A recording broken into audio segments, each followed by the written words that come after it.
Content forward. Hey bros, what's going on? This is Cotton.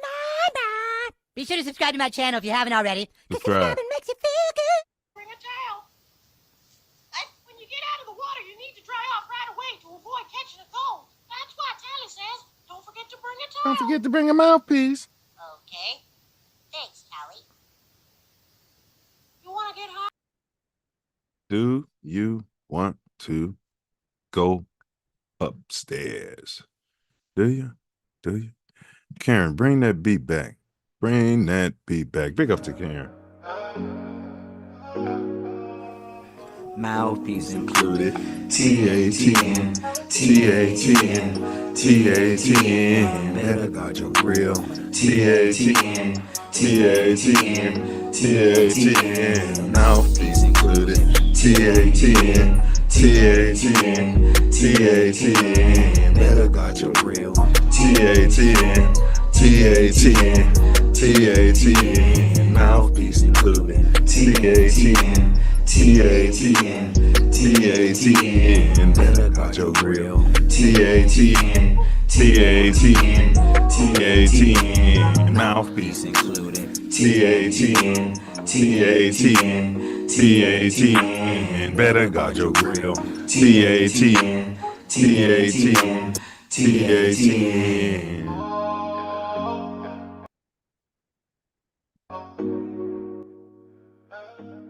Better guard y'all grill. Guard y'all grill. I mean, welcome to Mouthpiece Included, the pod where we unpack Spolitricks. What that is, that's a fusion between your spots out there, your polytricks out there, and everything in between, located in a superposition, but then it collapses upon conscious observation, whether human or animal. Big ups to all the animals out there. I'm watching y'all, y'all watching me. The sports landscape is constantly evolving out there. Constantly evolving out there.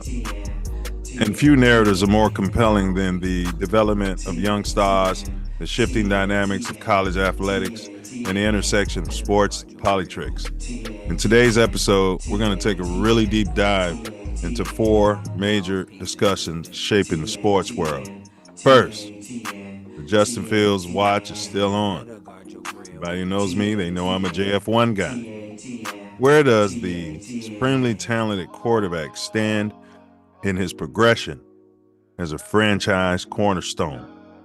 With a new system and fresh expectations, we analyze his trajectory. I believe he's been in a new system every season of his career. With the new system and fresh expectations, we analyze the trajectory and what the future holds for him on the field. Then we examine the NCAA's ongoing debate. No longer a debate, it's been finalized. Overpay to play. We're going to unpack what that looks like.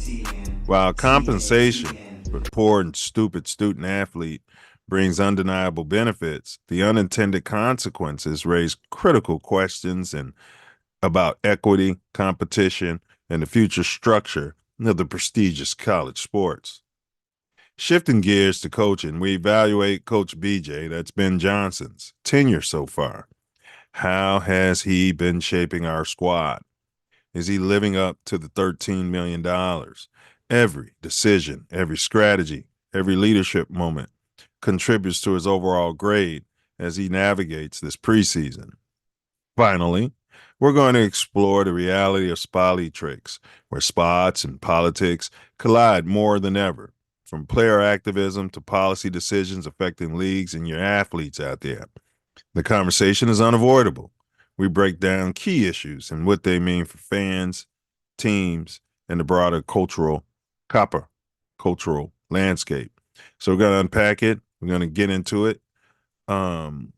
Big ups to you guys, the viewers, because without you, none of this would be possible. I want to remind everybody the panel is open. So if you still have the gonads that you came into this world with, pull up, excrete your excrement. The link is pinned in the channel. All are welcome. But if you do pull up, we're going to encourage you. Don't forget to bring your mouthpiece. Trolls get holes out there. Remember that. Trolls get holes. So stand down, stand back, stand by.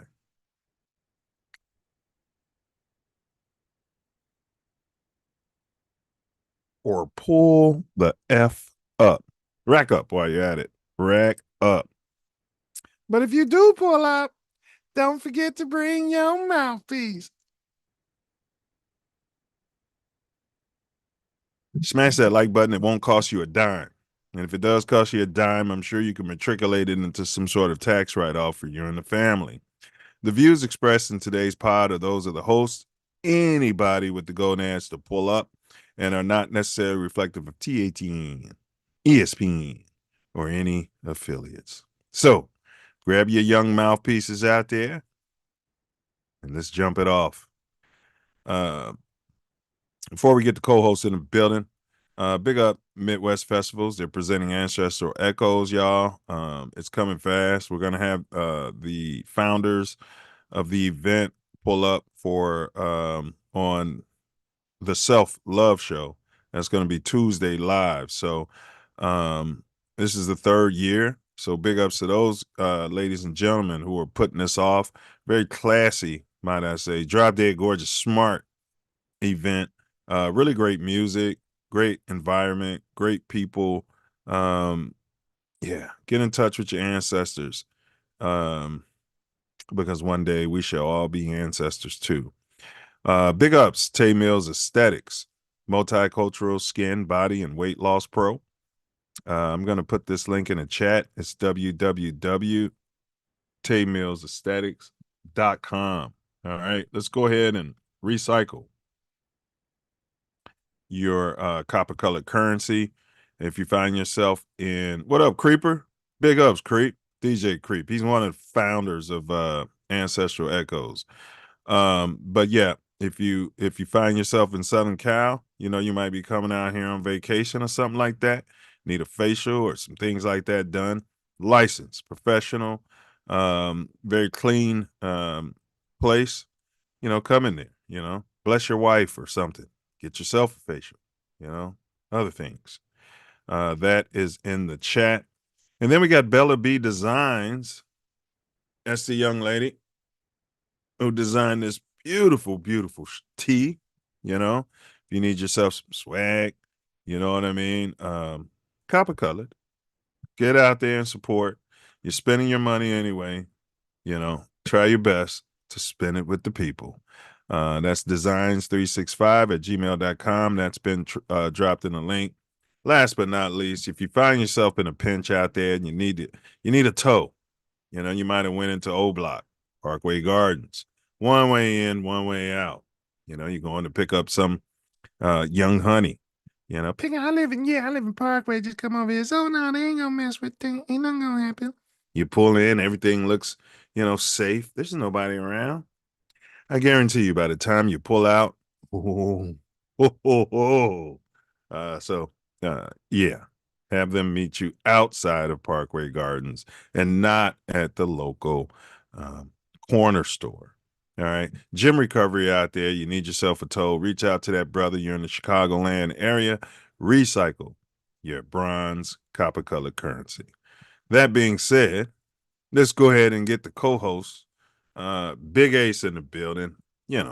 Corch gives back to baseball.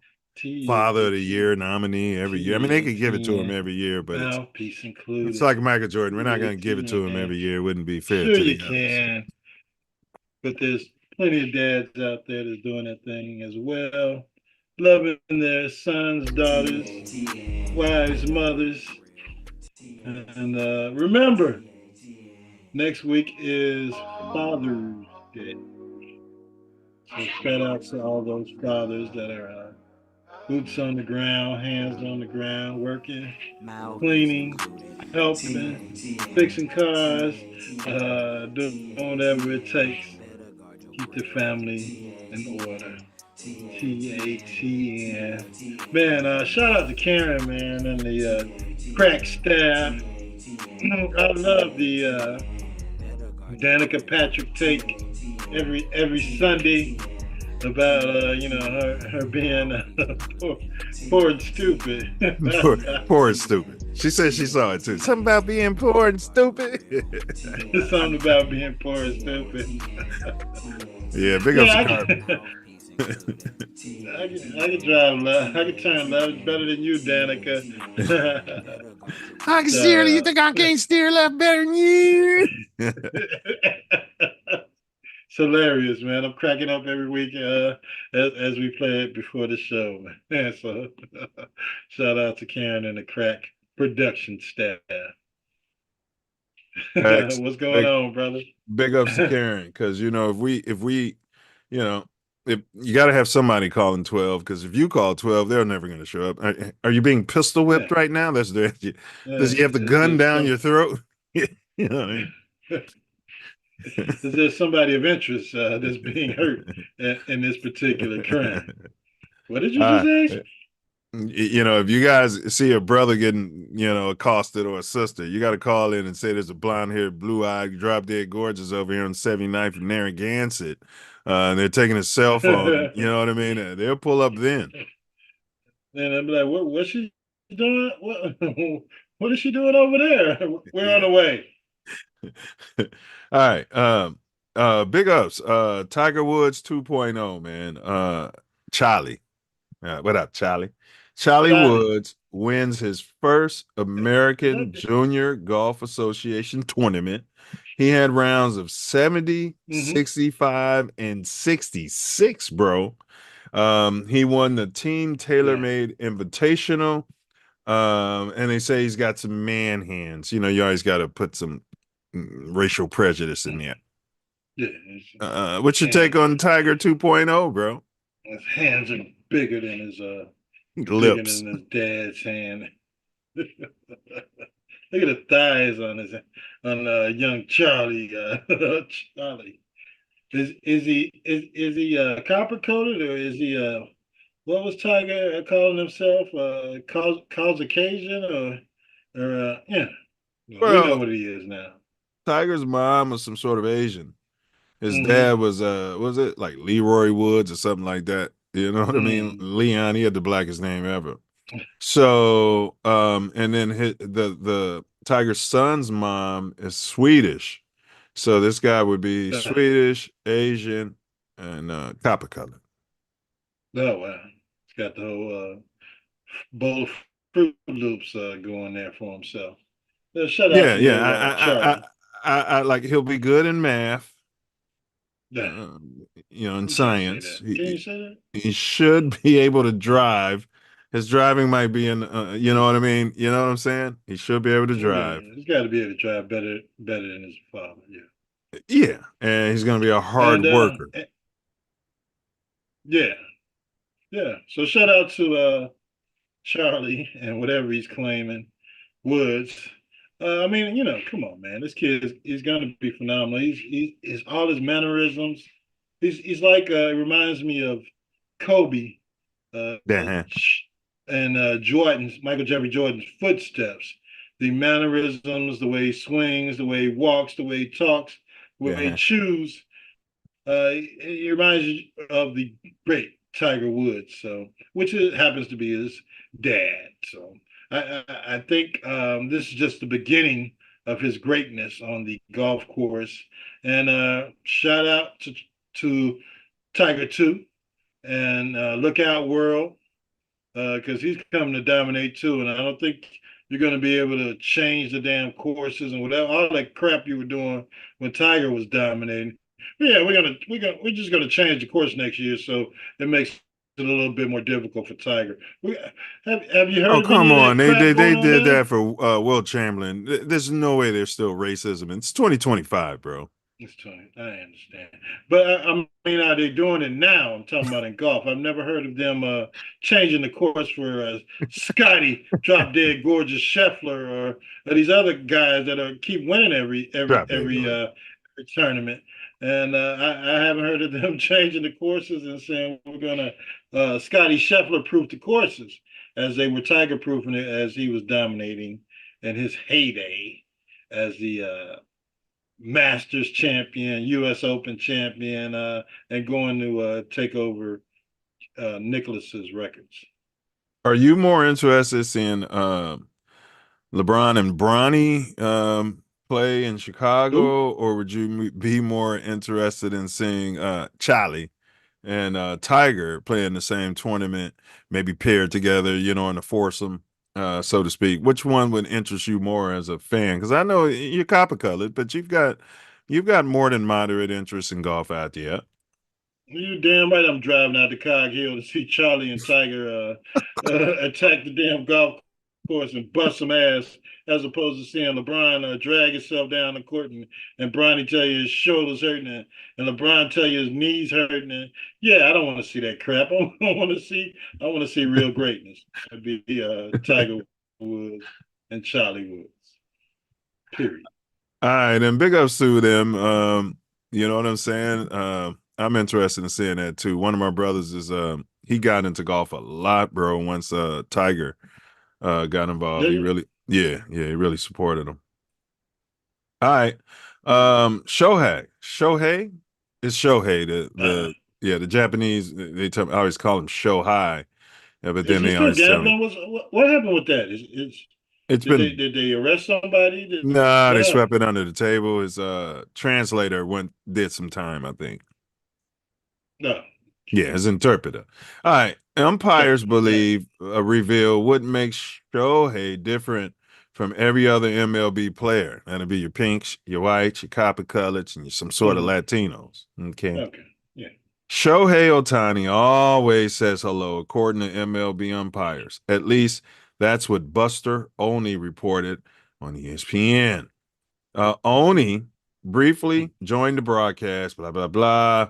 He informed the fans that Ohtani makes it a habit of saying hello to the home plate umpire whenever he comes to bat. Apparently, most players exchange pleasantries with the umpire and catcher during their first plate appearance. Catcher? Right. I'm not exchanging no pleasantries with the catcher. I never did that when I played baseball. Yeah, it's a different era. Yeah, I know. All right. But they say Ohtani does it every single time. Don't want to spend a lot of time on this, but what's your take on Shohei Sushi? I mean, what's the over-under on him, greeting the umpire? Is it 4 times a game or 5 times a game? And does he bring his interpreter to the plate, or can he matriculate hello by himself when he goes? Oh, you think he's saying sayonara? I mean, I don't know. What is he? He's Japanese or Chinese?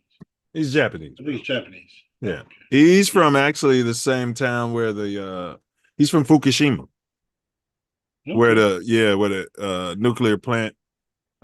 He's from there, bro. So you're saying he's been nuclearized, or that's behind his talent, the nuclear plant? What are you trying to tell me?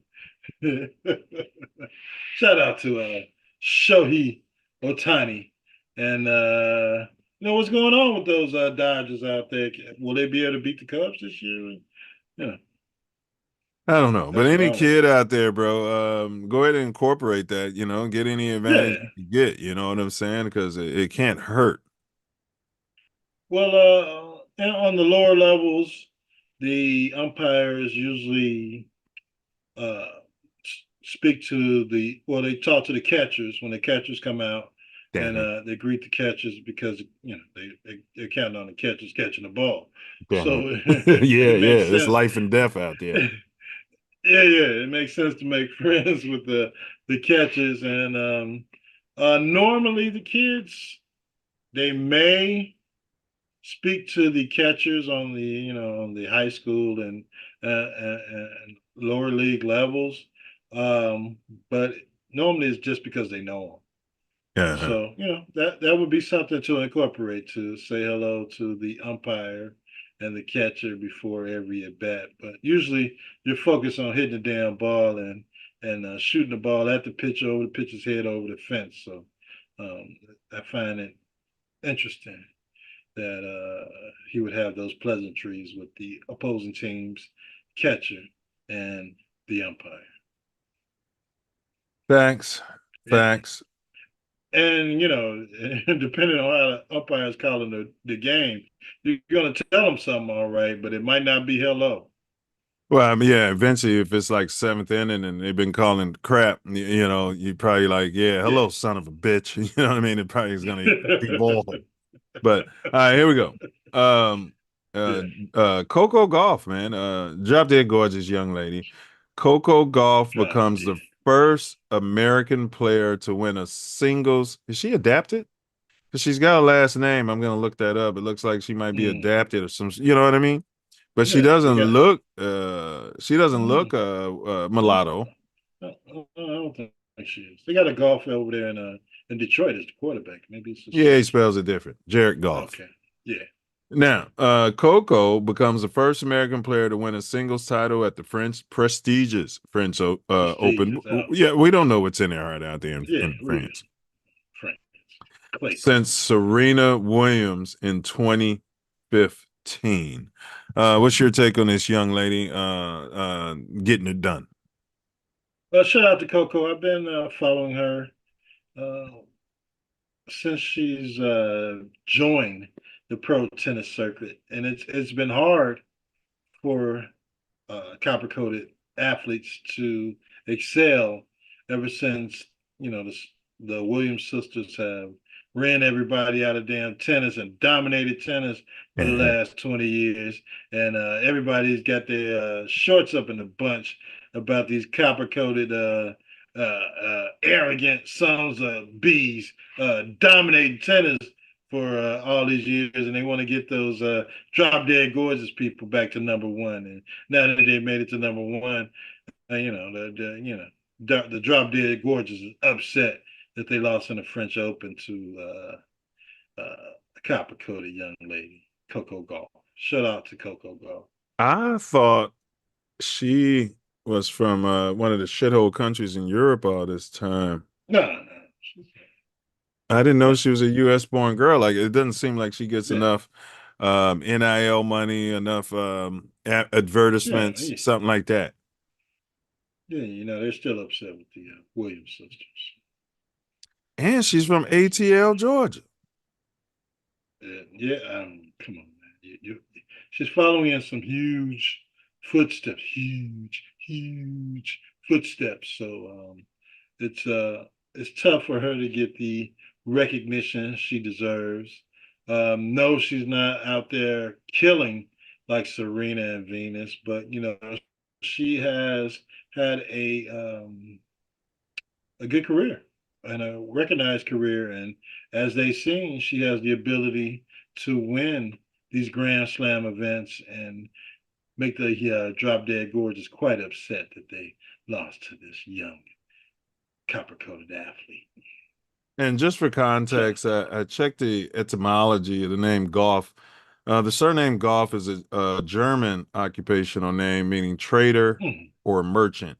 It originates from the Old High German Kufu, Koufo, and Middle High German Kaufe, Kaufe, which were loan words from the Latin culpo, Caupo, meaning innkeeper, publican, or retailer. The name later appears in various compounds such as Kaufman, which also means merchant. So you're telling me she's like Jared Goff's sister? Nah, no relation, but I believe I don't like to say this is a prisoner of war / slave name. I've never met another Golf, you know what I mean? So and maybe she's a tether, as brother Wordsmith calls them, first generation. Let's see. Well, there was a lot of brothers over there in Germany serving the U.S. as in the military. So. True. Yeah. They got stayed over there. Well, let's see. Where are her parents from? Coco's parents, Candy Oldham. She sounds foundational. Yeah, Candy Oldham. and Corey Golf are both from Delray Beach, Florida. Coco Golf spent her early years in ATL, but when she was 7, her family moved to Delray Beach to provide her with better tennis training opportunities. Big ups to the parents. Yeah, I mean, I don't know. I'm looking at moving. I might end up in Florida. Taking my boy to play baseball. We'll see. Yeah, why not? You know? Yeah. All right, we got those dastardly Chicago White Sox, 22-44 out there, 33 winning percentage, dead last. You know, only played 66 games already, 20 and a half games back. 16 and 18 at home. That's not bad for a shabby team. 6 and 26 on the road. They're 4-6 over their last 10. You're a Sox, South Side Sox fan.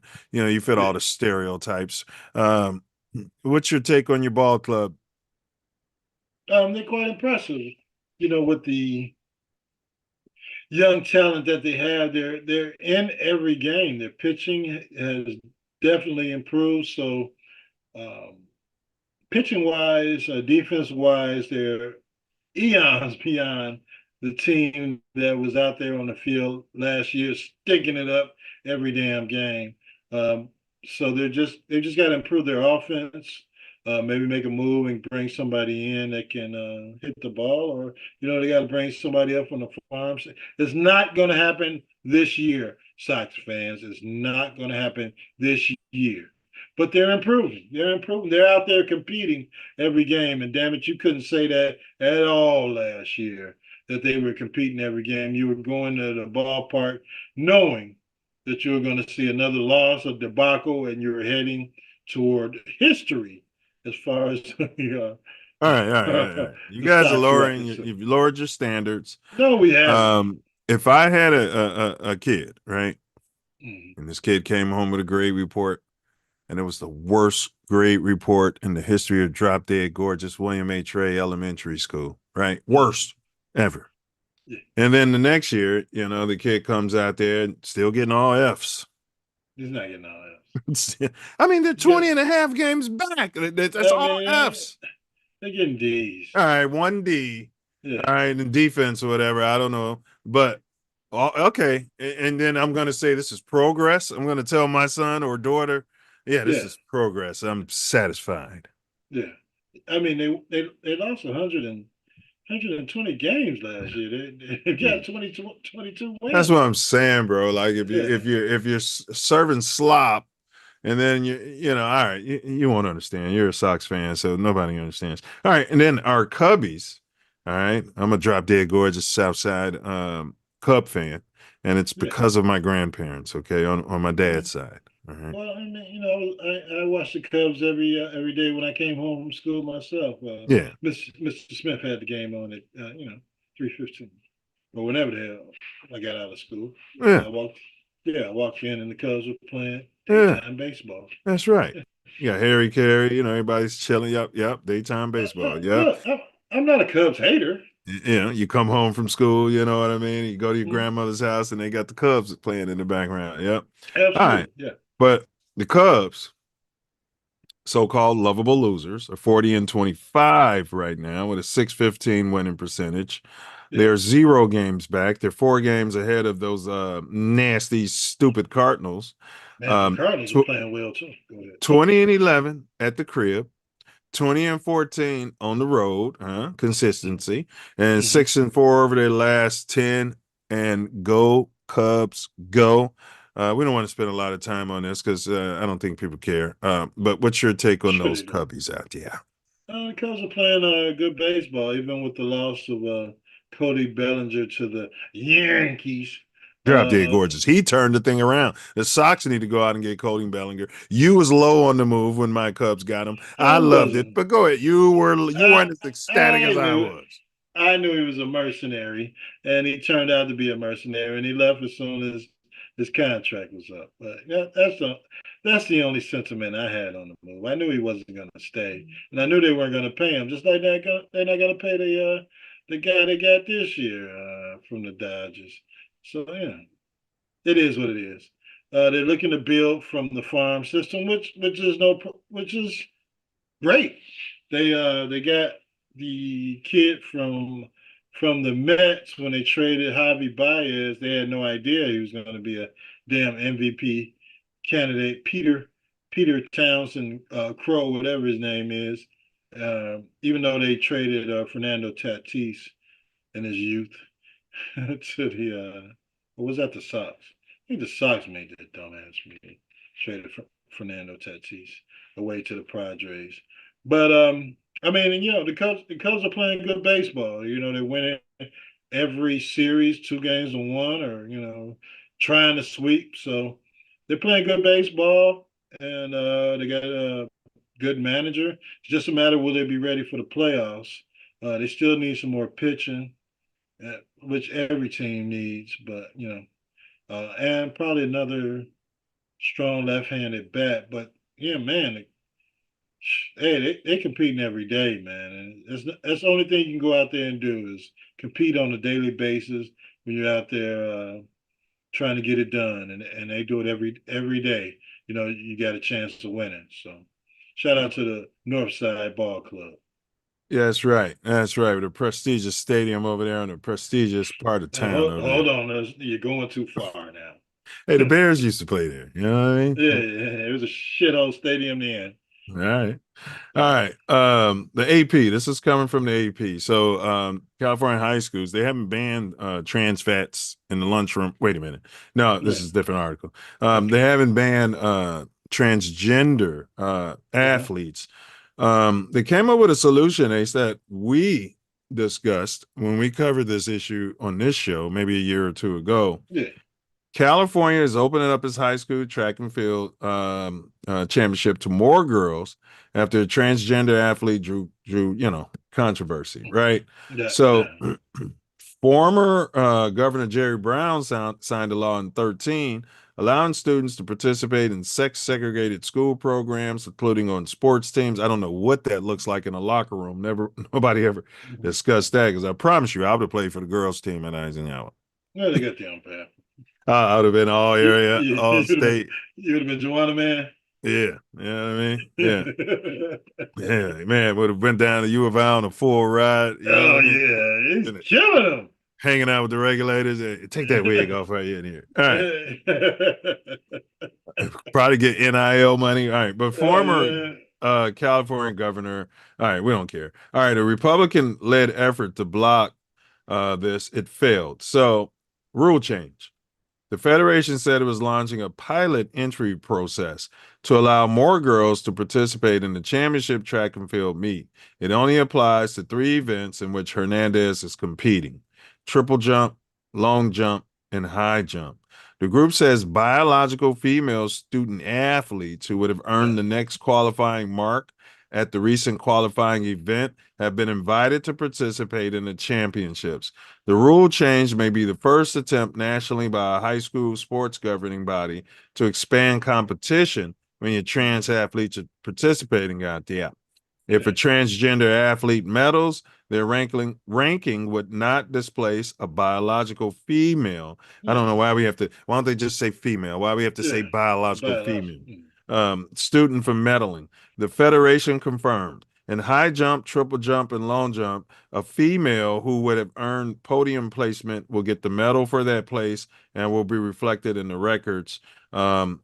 So it's still kind of weird to me, but what's your take? So I guess if you had a biological female and then the trans were gold, silver, bronze, your biological female won't be on the podium, but they'll still get the medal and they still get to compete. What do you feel about this solution here?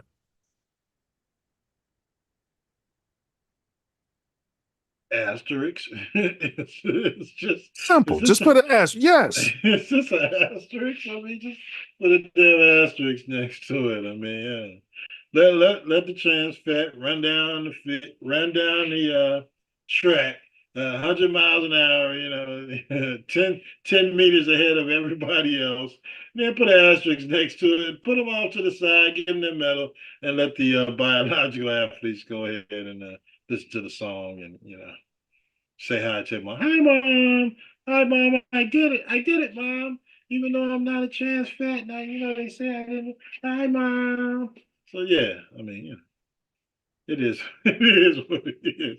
I mean, and eventually, this particular solution is gonna bring about a lawsuit, and they have to come up with something else. So, All right, let's say if double dutch became an Olympic event and they were doing double dutch in high school, and then you had, male double dutch teams, right? And then all of a sudden you get a transgender female competing in the male double dutch. And, I'm trying to paint a picture for people to see it. I don't think it's fair. I've been busting my bum competing against on this level against guys in double dutch. You know what I mean? And and then you got this female or trans, who's been playing double dutch since a kid, competing and winning all the medals. I think I would be butthurt behind such a thing. Yeah, well, you're gonna put that.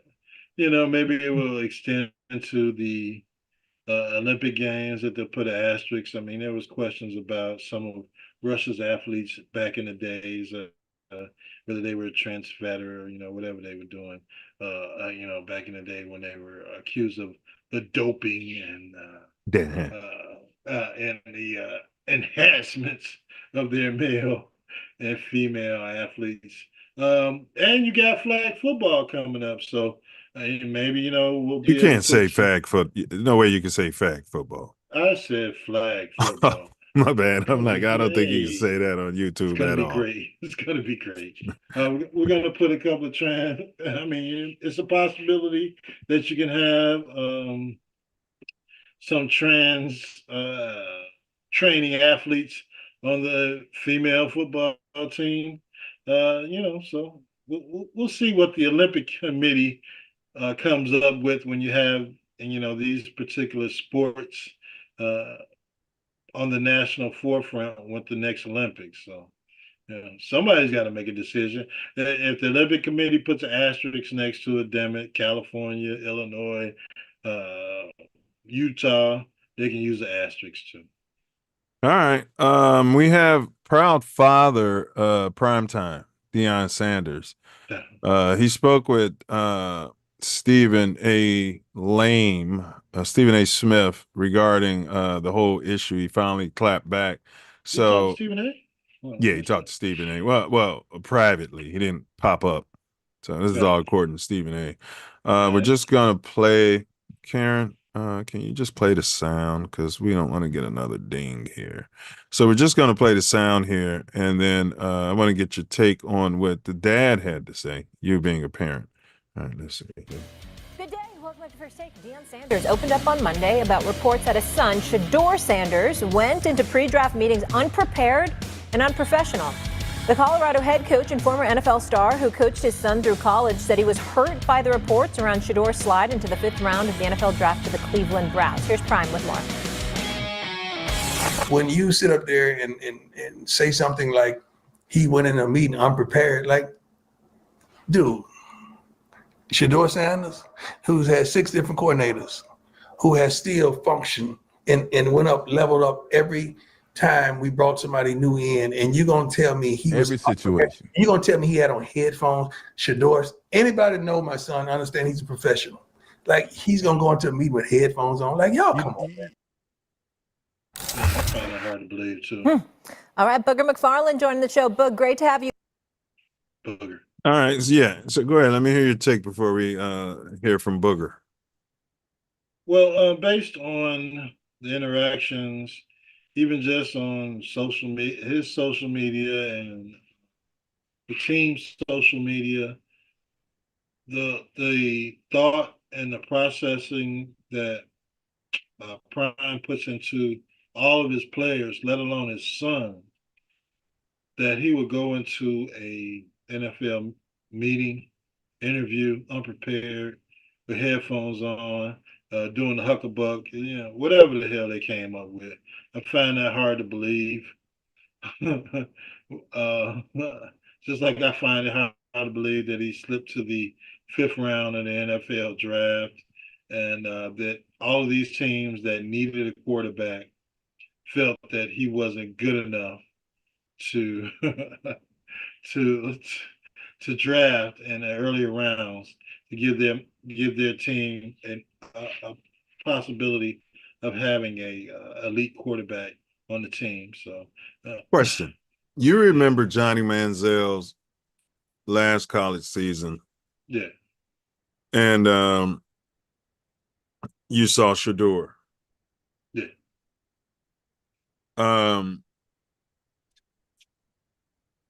Can you say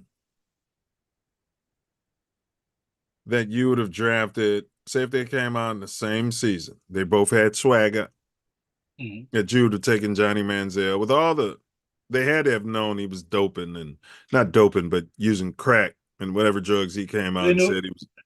They knew everything that Johnny Manziel was doing. Yeah, and he had a rich family, as Shedeur does. They knew everything Johnny Manziel was doing. The NFL and these teams know everything that's going on in your life leading up to the draft. You think you just showing up to the draft and they're trying to figure out who the hell you are, or you just showing up to these pre-draft interviews and they're trying to figure out what's going on with you, your life, who your friends are, who do you hang with, where do you go on the weekends. If you think that's happening by happenstance, you got to be a damn fool, because the NFL is investing in these players to turn their franchises around. The teams know, the Shield knows, and everybody associated with the draft knows what the hell's going on, including those damn agents. So they knew Johnny Manziel was getting high, partying, doing whatever the hell he wanted to do, and they still drafted him. And for you to tell me that you know that Shedeur Sanders isn't doing any of this crap. None of that. And he wasn't good enough, and he wasn't prepared enough, being a Hall of Famer son. Not just a Hall of Famer, but, because there's levels to the Hall of Fame. Yeah. He's in the Hall of Fame of Hall of Famers. Yeah. To tell me that he wasn't prepared mentally, physically, to go into the first round of the draft is an insult to my intelligence. Let me say that. Yeah, I think they were just trying to humble his dad, which I don't know why. They're punishing him for the alleged sins of his father, which. But yeah. Go ahead. I'm sorry. No. But what does that have to do with his talent and you needing talent and you needing to win? What the hell does that have to do with Pittsburgh sitting here waiting till June to sign Aaron Rodgers, knowing that he's got one, maybe 2 years left in the league, and you still need a damn quarterback, and you had no interest in this kid? Knowing he had no interest in coming to minicamp. We'll cover Aaron Rodgers soon, but you could have had Deion in there, Shedeur in there taking all the reps. Yeah. And then it would have been perfect. He could have learned behind the veteran, whether it be Russell Wilson or Aaron Rodgers, for a year or two. Yeah, it makes zero sense to me either, which has to point towards collusion. But let's get a little bit more into this. I want you to hear Big Booger McFarland. You with us, and I want to start with you here. But what's your reaction to what Coach Prime just had to say? Well, I think it's the correct reaction. I think it's a coach, it's a father defending his son, understanding what he heard, understanding that the Sanders name has kind of been slandered, especially during the pre-draft process, and everybody's trying to figure out post-draft why Shedeur Sanders slid. Here's what I'll say, though. I think some of this stuff wasn't made up. I covered the draft for ESPN. I'm sitting on the desk. It's Shefty, it's Mel, it's me, it's Lewis. I heard some of the same things that Deion Sanders is talking about. And S.A. and Cantor, you know this, we all have relationships. We all have people who tell us information that help us prepare to do our job. I heard some of the same things. Some of these things weren't necessarily made up, at least I don't think, from the people that I trust who told me these things. And so I think two things can be true here. I think the information that was out on Shedeur Sanders came from a lot of people that a lot of people trust and people think that are credible. I also think that Deion can't believe and doesn't believe that his son would do some of the things. I don't know. I wasn't in those meetings. I just know covering this draft, trying to figure out why this young man slid from we all thought he was going to be at worst a late first round pick, maybe early second. Why didn't those people alert him of this before the draft, and then he would have had something to freaking talk about and say, "Hey, look, I'm hearing Shedeur could slide to the third, fourth, fifth round." Well, you know what? Was it afterwards when they reached out to Booger? Yeah, they all made this shit up after he stood to the fifth round. He was dancing a jig every time he came to an interview. He showed up in the damn Rolls Royce and he was moonwalking up the stairs and Smoking fentanyl, smoking a vape pen, and yeah, they had to wake him up to get him to the damn interviews. Yeah. Come on, man. To the fifth round, I think we're all trying to figure out and piece together why that happened. But I got no problem with Deion defending his son because we all got kids. And if our kids were being slandered or some of the things that said about Shedeur were being said, we would defend them publicly also. Now, privately, I'm going to ask my kid, tell me the truth. But publicly, I'm going to make sure I defend his name, our family's name, and everything that went on. And so I understand what Deion is doing. It's almost like he's suggesting that Shedeur is lying to his dad. Yeah.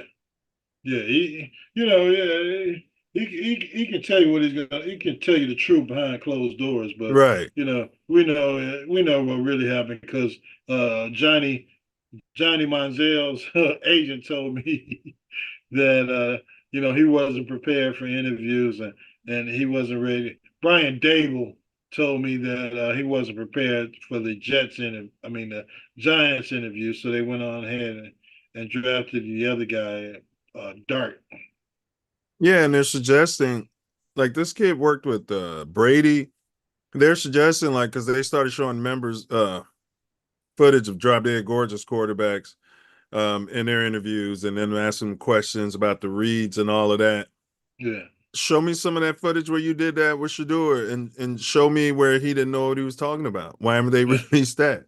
They're suggesting that he just wears gold chains and jewelry and can process what's going on the football field when he threw for 70% completion percentage, played at a black college, a so-called black college, against top teams, never had an offensive line, bro. Never had an offensive line, even at Colorado. Took a team that was like 0-13, right?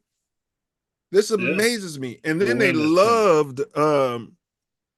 He played for Tampa Bay. Drafted number 1 overall. He put the flag down in the middle of Ohio State. Oh, yeah. They love Baker's motsy. His swag, his confidence. Yeah. And when it's with Toby, they like, oh, Toby, you got to keep your head down, Toby, and get to work. You can't come in the league like that. Because Burrow is cocky as hell, and I'm not hating on those players for having their swag. You know what I mean? You're talking about a quarterback. You're talking about a quarterback that's thinking that they should go in the first round of the draft. You're talking about a quarterback that you think wants to lead your team to a Super Bowl. You think they're supposed to come in with the head down and the tails between the legs? Yeah, they're supposed to be that way when they get to training camp with the veterans and learning the system and learning how to be an NFL player. But damn it, it's a business.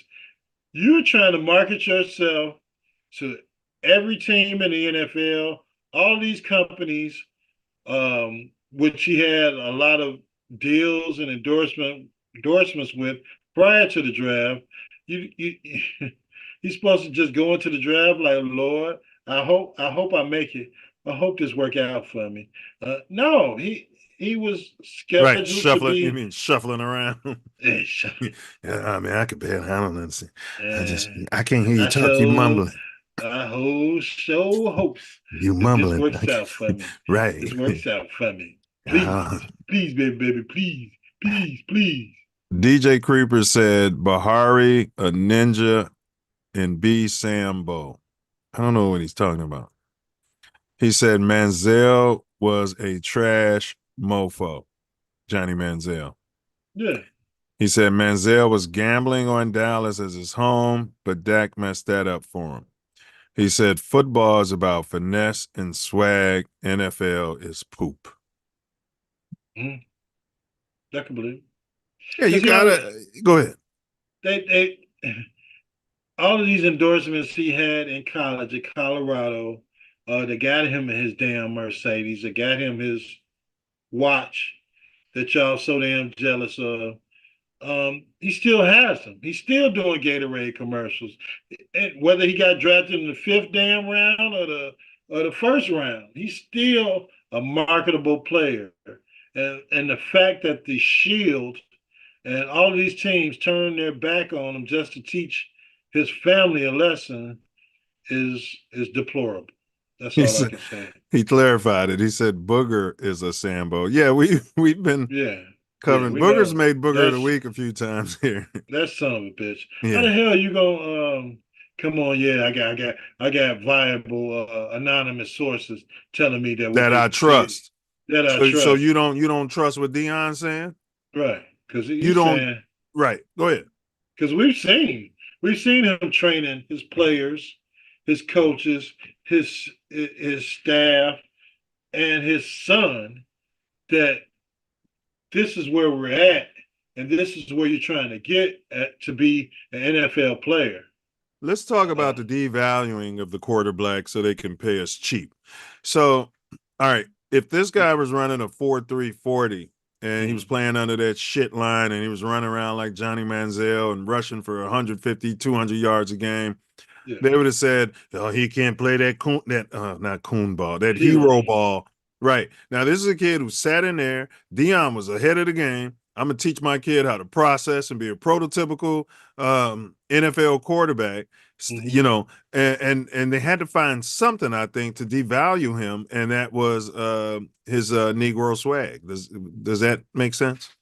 Yeah, it makes absolute sense that he took a college from 0 wins to being the most watched and celebrated team in America in 2 years. Well, actually a year, because once they hit the next season, everybody wanted to be part of Colorado football, from entertainers to companies to endorsers to anybody associated with money wanted part of the Colorado football program. That was partly because of Travis Hunter and the quarterback Shedeur Sanders.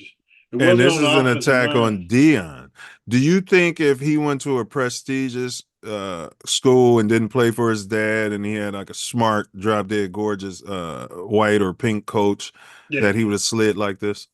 Absolutely not. If he would have been playing for Saban Yeah. or Harbaugh. one of those, these other drop dead gorgeous coaches with all of this intellect and prestige and ability to win games, and would have came up with the same damn record. No, there's no way he would have slid anywhere past the first round.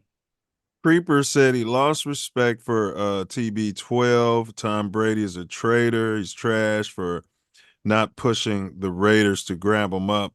See, now I'm going to give Brady the same defense, which he doesn't deserve. This could have come from on high. This was coming from the commissioner of the league and maybe some trustees in the big NCAA. The thing about Brady's consistent. Brady's been part of the old boy system from word go, bro. Word go. You know, he's been making America great for years. Yes, exactly, bro. Yep. He's just a damn good football player, and he's a great leader. So I don't, take that away from him at all. And he knows where the check is coming from. Man. If Fox is going to pay him $350 damn million, Correct. And then you can roll some of that money into being a partial NFL owner, which is just a license to print money. Yeah. What do you expect from him? What do you expect? And let's hear from the chat, y'all. Y'all keep it going. We got here's something, fella. I want to see how you feel about this. This is in your backyard. This is where Tim Simon ran track. I meant to send this to Tim. There we go.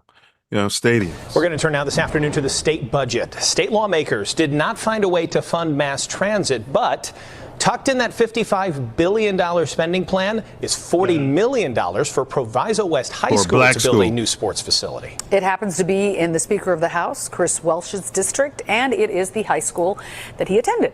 Political reporter Marianne Ahern spoke to Welch about what he plans to do, or what the school plans to do with this taxpayer money. Helps to have friends in high places, I suppose. There's a lot of interest in this one, yes. When school districts have proposals to expand, they most often go to the voters and they ask for their approval through a referendum to see if they will perhaps pay for a new sports facility. For black kids. In this case, Proviso West in Hillside will bypass that step because they'll be receiving $40 million, not just from their own district, but from the entire state to pay for the project.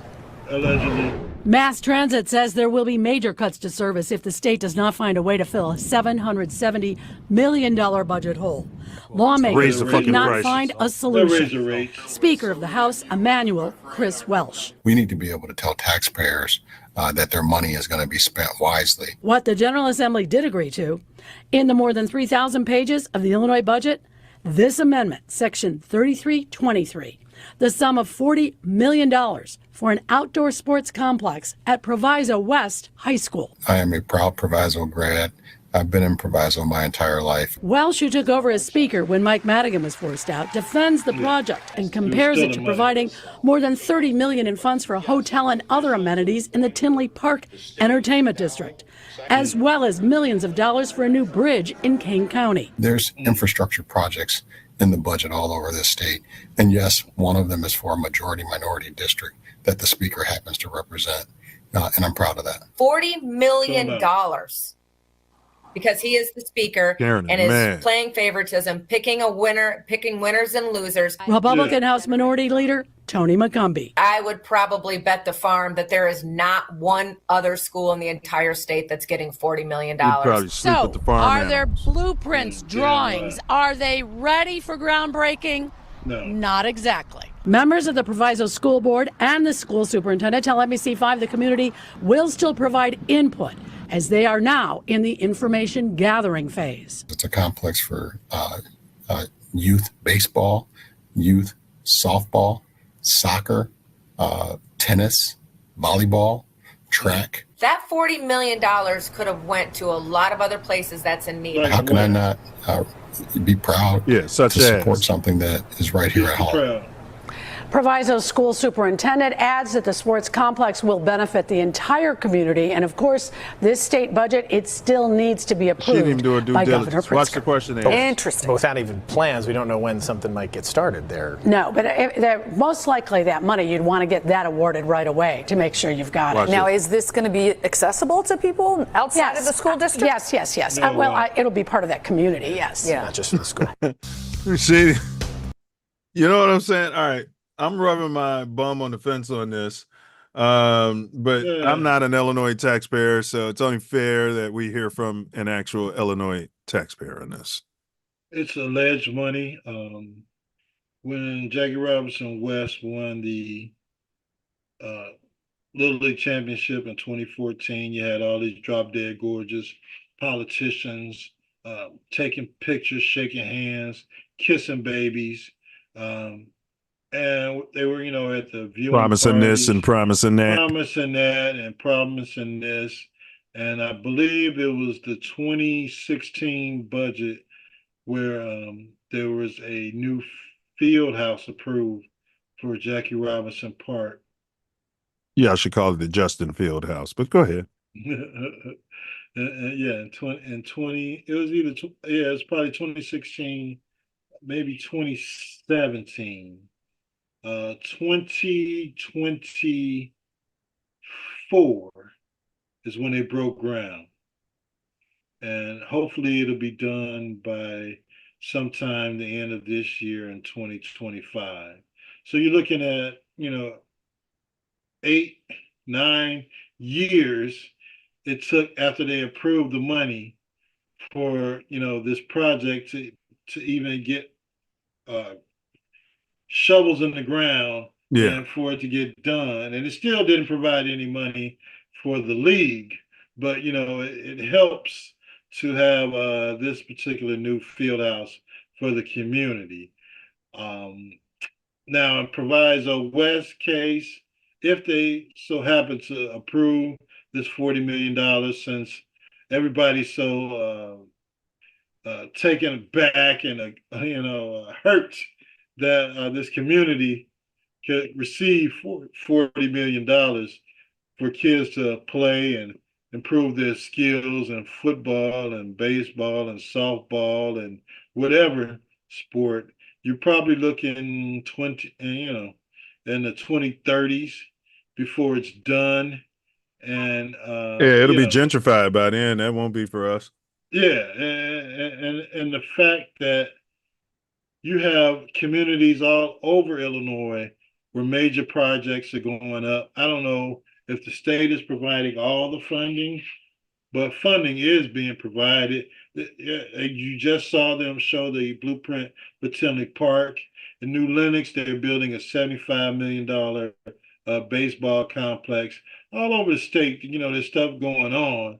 But, as soon as Proviso West get a proposed $40 million for, to improve this community for the first time in the community's history, everybody's taken back. They want to know why this money can't be used for some damn trains, planes, and automobiles, when all you got to do is raise, the rates, which, you're raising every damn thing anyway to increase the fares to cover $40 million, which... Well, to put this into some context,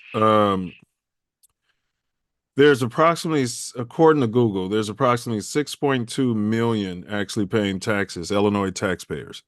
So this comes out to about $6.50 roughly out of your tax dollars, bro. The cost of a cup of coffee, a half a bag of weed. It's not even a cup of Starbucks. Correct, bro. So that's where we're up in the air over. The reason I said I'm rubbing my bum on the fence is just because I feel like it's about the gentrification. We mentioned that my man, Dr. Dre, finally, after all these years, and big ups to him. I mean that wholeheartedly. He broke ground. They actually finished a big performing arts center at Compton High, and he's actually doing it at another school. But if anybody knows, those areas are being gentrified. Yeah, this is a problem in Compton High now. Yes, correct, bro. Same thing with Proviso. I guarantee you, my spidey senses are tingling. If you go over in that area, it's in the process of gentrification. Yeah. And they're not doing that for us. They're doing that for them. Yeah. I was driving down 103rd and 103rd Street near Cottage Grove. And Trey. And I see a couple of drop dead gorgeous people walking around. Drop dead gorgeous. The metro station has been closed there for about 8 months. So for remodeling. Yeah. I didn't think about it, and then I saw another drop dead gorgeous. It's a Saturday morning person walking down 10 Trey. Walking down 10 Trey, walking the dogs, drinking some Starbucks and talking on their cell phone. There's a Dunkin' Donuts on 10 Trey and King Drive. Yeah. And I know that, a lot of the money is going to the Pullman district, but the Pullman Historic District wasn't made that for the Pullman Porters and the Pullman Porters' children and grandchildren. It was made for gentrification. And now that you redone and rebuilt the metro station, now they're coming in this area and they're buying these brick buildings, these brick single family homes for $100,000, which they can't get on the north side for $100,000. You're talking about $500,000-$600,000. And then they're going to tear all this stuff down and build new builds at $300,000, $400,000, $500,000, and price all these people out of the community, and they can jump right on the metro train and go straight downtown. So yeah, nobody's gonna complain about it.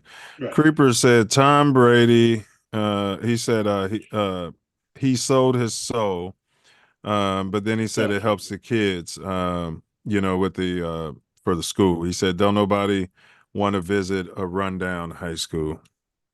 You were talking about the facilities at prestigious Dwight D. Eisenhower high school. And that's another reason why I was on the fence. I haven't been a proviso, but it's an Illinois budget. It's not a Chicago budget. But I personally am biased, but I would have felt better if they'd have done that at say, a Chicago Phillips, something like that. Yeah. But they'll never do that in Chicago. Yeah, they put turf fields in certain schools, but they haven't, taken land that's not being used and just build something to increase the value of the community and helping kids in the community and building community centers without the kids having really, and the families having to pay to keep these places going, as opposed to their tax dollars going to this center, and then you still got to pay to get in there. So it's a hell of a thing. It's a money grab. We're talking about $6.50 for any Illinois taxpayers. You probably spent that while we've been sitting here talking. All right, Chicago Fire, bro. I know you had some grandiose ideas. Maybe our beloved Bears would have used that campus to go ahead and build a football stadium. You just mentioned the South Pullman district. Would have been nice if our beloved Bears would have done that. My heart's broken. Nope.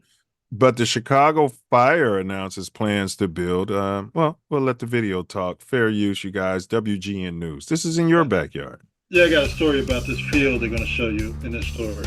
Oh, the renderings. Yeah. What Mr. Mansueto is demonstrating is something that I've asked not just Joe Mansueto to do, but millionaires and billionaires around the state of Illinois and around the country. Now at 5:30, the mayor reacting to plans for a new fire stadium paid for by the team's owner and not by taxpayers. WGN's Brona Tumulty live in the South Loop with details on that. Hi, Brona. Good evening, guys. I call it football, you guys call it soccer, but the beautiful game could be coming to this vacant lot here behind me in the South Loop. The Chicago Fire wants to call it their new home, but another team in the city had been looking at developing this, so the big question now is, what happens to the White Sox? Have it in the city of Chicago on privately owned land. That's a great idea. Veteran stadium consultant Mark Gannis weighing in today on news the Chicago Fire are planning to build a brand new home at Roosevelt and the River. Dubbed the 78, the development will anchor the city's newest future neighbourhood, comprising a 22,000-seat open-air soccer stadium on 9 acres, with amenities like restaurants, shopping and even affordable housing on site. Everything privately funded by the team's owner, Joe Mansueto, to the tune of $650 million. In a love letter to the city, Mansueto saying this is about investing in Chicago and that the project is more than just a stadium. It's a space for fans of all ages, backgrounds and neighbourhoods to come together and celebrate the beautiful game right in the heart of our city. But another team has been in talks with developer Related Midwest to bring baseball to the 62-acre lot. The White Sox released renderings in February and a statement today, saying in part, "We believe in Related Midwest's vision for the 78 and remain confident the riverfront location could serve as a home to both teams. We continue to have conversations with Related Midwest about the site's possibilities and opportunities. Both teams sharing the space isn't out of the realm of possibility, but there's one big difference. The White Sox reportedly need $1 billion in public funding." That becomes a very interesting dialogue to have with state legislators and then the legislators to have with their constituents. Any type of development in the city of Chicago has to have a public benefit and public use. And, we need more projects. That's a West Side haircut. Taking nothing from taxpayers, seemingly key in securing the political support necessary to seal the deal. But with a much smaller number of seats to fill, baseball may also be needed to get the Fire started. There is no question that a baseball stadium on that site would have far more impact than a 22,000-seat soccer-specific stadium. The Fire have been around since 1998. They currently play some of their games over at Soldier Field, which is about 3 times bigger in Why does she have a capacity job? than the Fire Can't need. understand This what would be she's the saying. perfectly sized venue for them. The team releasing a tweet this evening in true Chicago style, calling dibs on this space, but they do still, of course, need the city She's to got to sign be off on it. Illuminati. And the first public meeting to discuss that proposal, according to the Bro, Tribune, they could have hired is slated Shaquika for out June of 16th. Southside. Live in the South Loop, Bernard Tumulty, WGN News. Comes right out there. I call it football. You guys call it soccer. Yeah, where you at? You know what I'm saying? But I digress. All right. So I just want to, before you comment, I want to talk about BMO Stadium, privately owned stadium here for the soccer. Can't think of the name in LA, whatever they call them. But bro, that stadium is about the same size. It does business, bro. So they do like concerts. They'll do like UFC. You know what I mean? You can use it for a lot of events in the city of Chicago. But what's your take? This 22,000 seat stadium where they say they'll probably grow out of it in 10 years and it's going to take maybe a year or two to build. What's your take on this for soccer there, fella? Well, they have taken over Soldier Field. They've been using Soldier Field in the months that the Bears aren't playing to play soccer at Soldier Field, and I figured that's would be their next move to go to Soldier Field. But just like the Bears don't own Soldier Field, the Chicago Fire wouldn't own it either. So they want their own stadium. If you own your own stadium, you can charge your parking, you can charge for your hot dogs and beer and everything. And you know, it from a business wise, from a an owner that has the capital to make such a thing happen, hey, let's do it. The land is available, and They're not begging for tax dollars. They don't want any tax dollars. He's doing it himself. Well, now I would say this, and hold that thought. I would say this, bro. And I want to hear what you're about to say, so don't lose it. If I was Coach BJ, Mayor BJ, I would have said, look, to the city, we're gonna fund part of the Bears Stadium. You guys are gonna become co-owners. X amount of all ticket proceeds to go back to the taxpayers, bro. You know what I mean? It goes back to the city. We've privatized the parking meters. We're able to do it for every damn thing else. So it could have been a quasi ownership, kind of like the CTA is. Or I would have said, we take a proceeds. If the Bears didn't agree to that, or the White Sox or whoever, we'll take those proceeds until we recoup this money that the city invested in this with interest, right? And then it's yours. But no, we're not giving you money. What do you say to that? And then I want to hear your thought, what I stepped on you. My bad. Well, they've done it before. Unfortunately, the deals that the sports teams have agreed to have been just bad.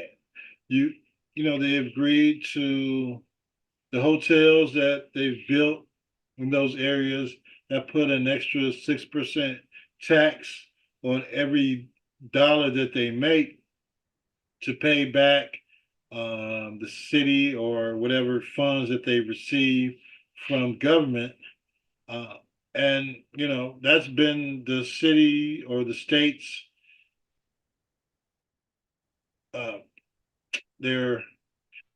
that's been their plan for years. Rental car tax, tax on hotels, all this money goes back to the city or state, and we've been doing that for years. The White Sox wanted that land. They wanted to be down there on 78. Matter of fact, Deuce was in a video for investors to get the city and big ups, Deuce. Big ups, Deuce. To invest in that land, and it was a group. They filmed a video on that field that they were showing on the news, and I I sent you a couple pictures. But they filmed a video to get investors to come to that land, and it worked. I mean, the fire owner says, I want to build on the land, and I'm going to provide my own money. Now, the White Sox are coming from the angle that they want, the state or the city or some other government entity to provide funds to build the stadium, and they don't want to provide it themselves. So, you can't fault the Chicago fire owner saying, I got the money, you got the land, I'm going to build there. It's prime land. I mean, it's going to be on the river. You're going to party on the river. You got your stadium on the river. The parking is going to be yours. Does the venue's going to be city yours. of Chicago care about soccer? Now, it might be Yes. the fact. Okay, well, maybe there's a growing for soccer. I know it's big in LA, the LA Galaxy. That's who they are. And again, yeah, it's gonna bring shows too, bro. It's gonna bring shows. It could bring the Olympics, you know what I mean? Because you need these venues, bro, to be able to, house these events. Yeah, there's a soccer stadium, SeatGeek Stadium. It's out on 7900. Zeitgeist? What'd you say? SeatGeek Okay. Stadium. All right. It's on 7900 South Harlem in Bridgeview. Southwest. And, and they outgrew that stadium. And then they start hosting games at Soldier Field. And now they have the ability to build and buy and finance and construct a stadium right there on the riverfront. So you don't care who builds it. Yeah. I mean, the White Sox still have an opportunity to do it, but they're still looking for taxpayer dollars. And I don't think that the governor is going to ever agree to it. Well, again, you tell the governor, first of all, free Larry Hoover. And then you tell your governor, if that's the case, then, again, we'll pay back the taxes. We just need this to get it going. Right. You know what I mean? And we're going to give you X amount of the ticket, every ticket we sell for any event until the tax money is paid back. And you're not losing anything. Yeah. And that's always been the plan. But the plan for the state of Illinois has been to own the venue. And that's not going to work anymore. Yeah, it's none never of these sports teams are going to. They're not. I don't understand how the Bears even agreed to it the first time they redid Soldier Field. And go ahead. Go ahead. I know they're cheap. Yeah, I'll tell you why right now. Yeah, manhole covers, but there's no way in hell you're going to rebuild the damn stadium and made it the mistake on the lake. And I don't own the damn stadium. I'm an original NFL franchise. Are you kidding me? But well, we're gonna no. We're gonna tell you why. Right here. Ugh, my allergies and everything else, just terrible. Choo, choo. All right, let's go. What should we leave for a tip? The food and service were both great. Give them the full 3%. Cheap, cheap, cheap. Choo, cheap, choo. This is why I hate going outside. That's why, fella. Okay. That's why. Can you say cheap on YouTube? All right, well, man, big ups, man. I hope they build it nice. I saw the renderings. It looks like it'll fit downtown. The renderings are nice.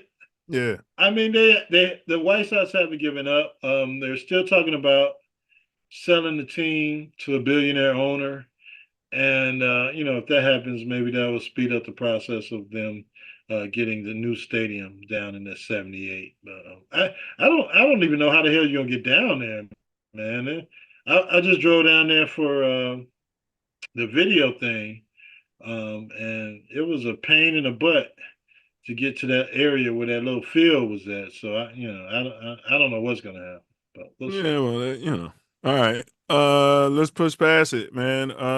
Tibbs, Thibodeau, the guy who Four, called four all the time. Like to get the ball in the hands of Joakim Noah as opposed to letting his best ball handlers initiate the offense. He did that for years. Poor Joakim could barely shoot free throws or a jump shot. He's a good passer though. Well, yeah, but give it to Derrick Rose, you asshole. He's an exception. He got Derrick Rose hurt. He only goes like 7 deep in his rotation, regardless of what's going on in the game or during the season. He can have Deuce playing behind a guy who's good, but then somehow Deuce never gets to play, never gets the bump, never gets to even DH. But then this guy gets hurt, and then Deuce comes out there and he's playing all-star level baseball. So Tibbs got canceled by the Knicks. What's your level of disagreement on this? How do you feel about that move? Well, I can't say it was unexpected. I don't understand where they're going next. Is the question. Anytime you fire a head coach or a general manager, you got to have some kind of concept of where you're going next. Whether it's you had some thought of where you wanted your team to go or where you wanted your franchise to go. But I don't think the Knicks know what the hell they're doing. They looked into Tibbs in the first place, and they finally came up with enough players to get him to the playoffs. And they traded some players and moved some players around, and now they got to the Eastern Conference Finals, and they're like, wait a minute. We didn't win. Let's fire Tibbs and let's start over and see what the hell. Yeah, that's Yeah, nobody expected him to get that far. It's like he overachieved. I think Tibbs might be the Mike Tomlin, and it's unfair because Tomlin did get a chip, but he might be the Mike Tomlin of the NBA. He's a good starter coach. He can change your culture and get you up to an echelon, kind of like Jimmy Collins, and then maybe they're looking to bring in a Phil Jackson type. Yeah, maybe they bring the guy from Denver, but that's a whole different concept. Or I could see that of coaching, or what's the guy that was in Milwaukee? Mike Malone. I could see that. Yeah. Or they're just, if let's say you're trying to go after Giannis at the Greek freak, and he wants to play for. Yeah, he wants to play for a particular coach, and you can make the package look sweeter if the coach that you bring in is somebody that he wants to work with. So I don't know. I guess I hope they have some type of rationale behind the move, but only time will tell. All right, yeah, we'll see. All right, man. LBJ, LeBron James.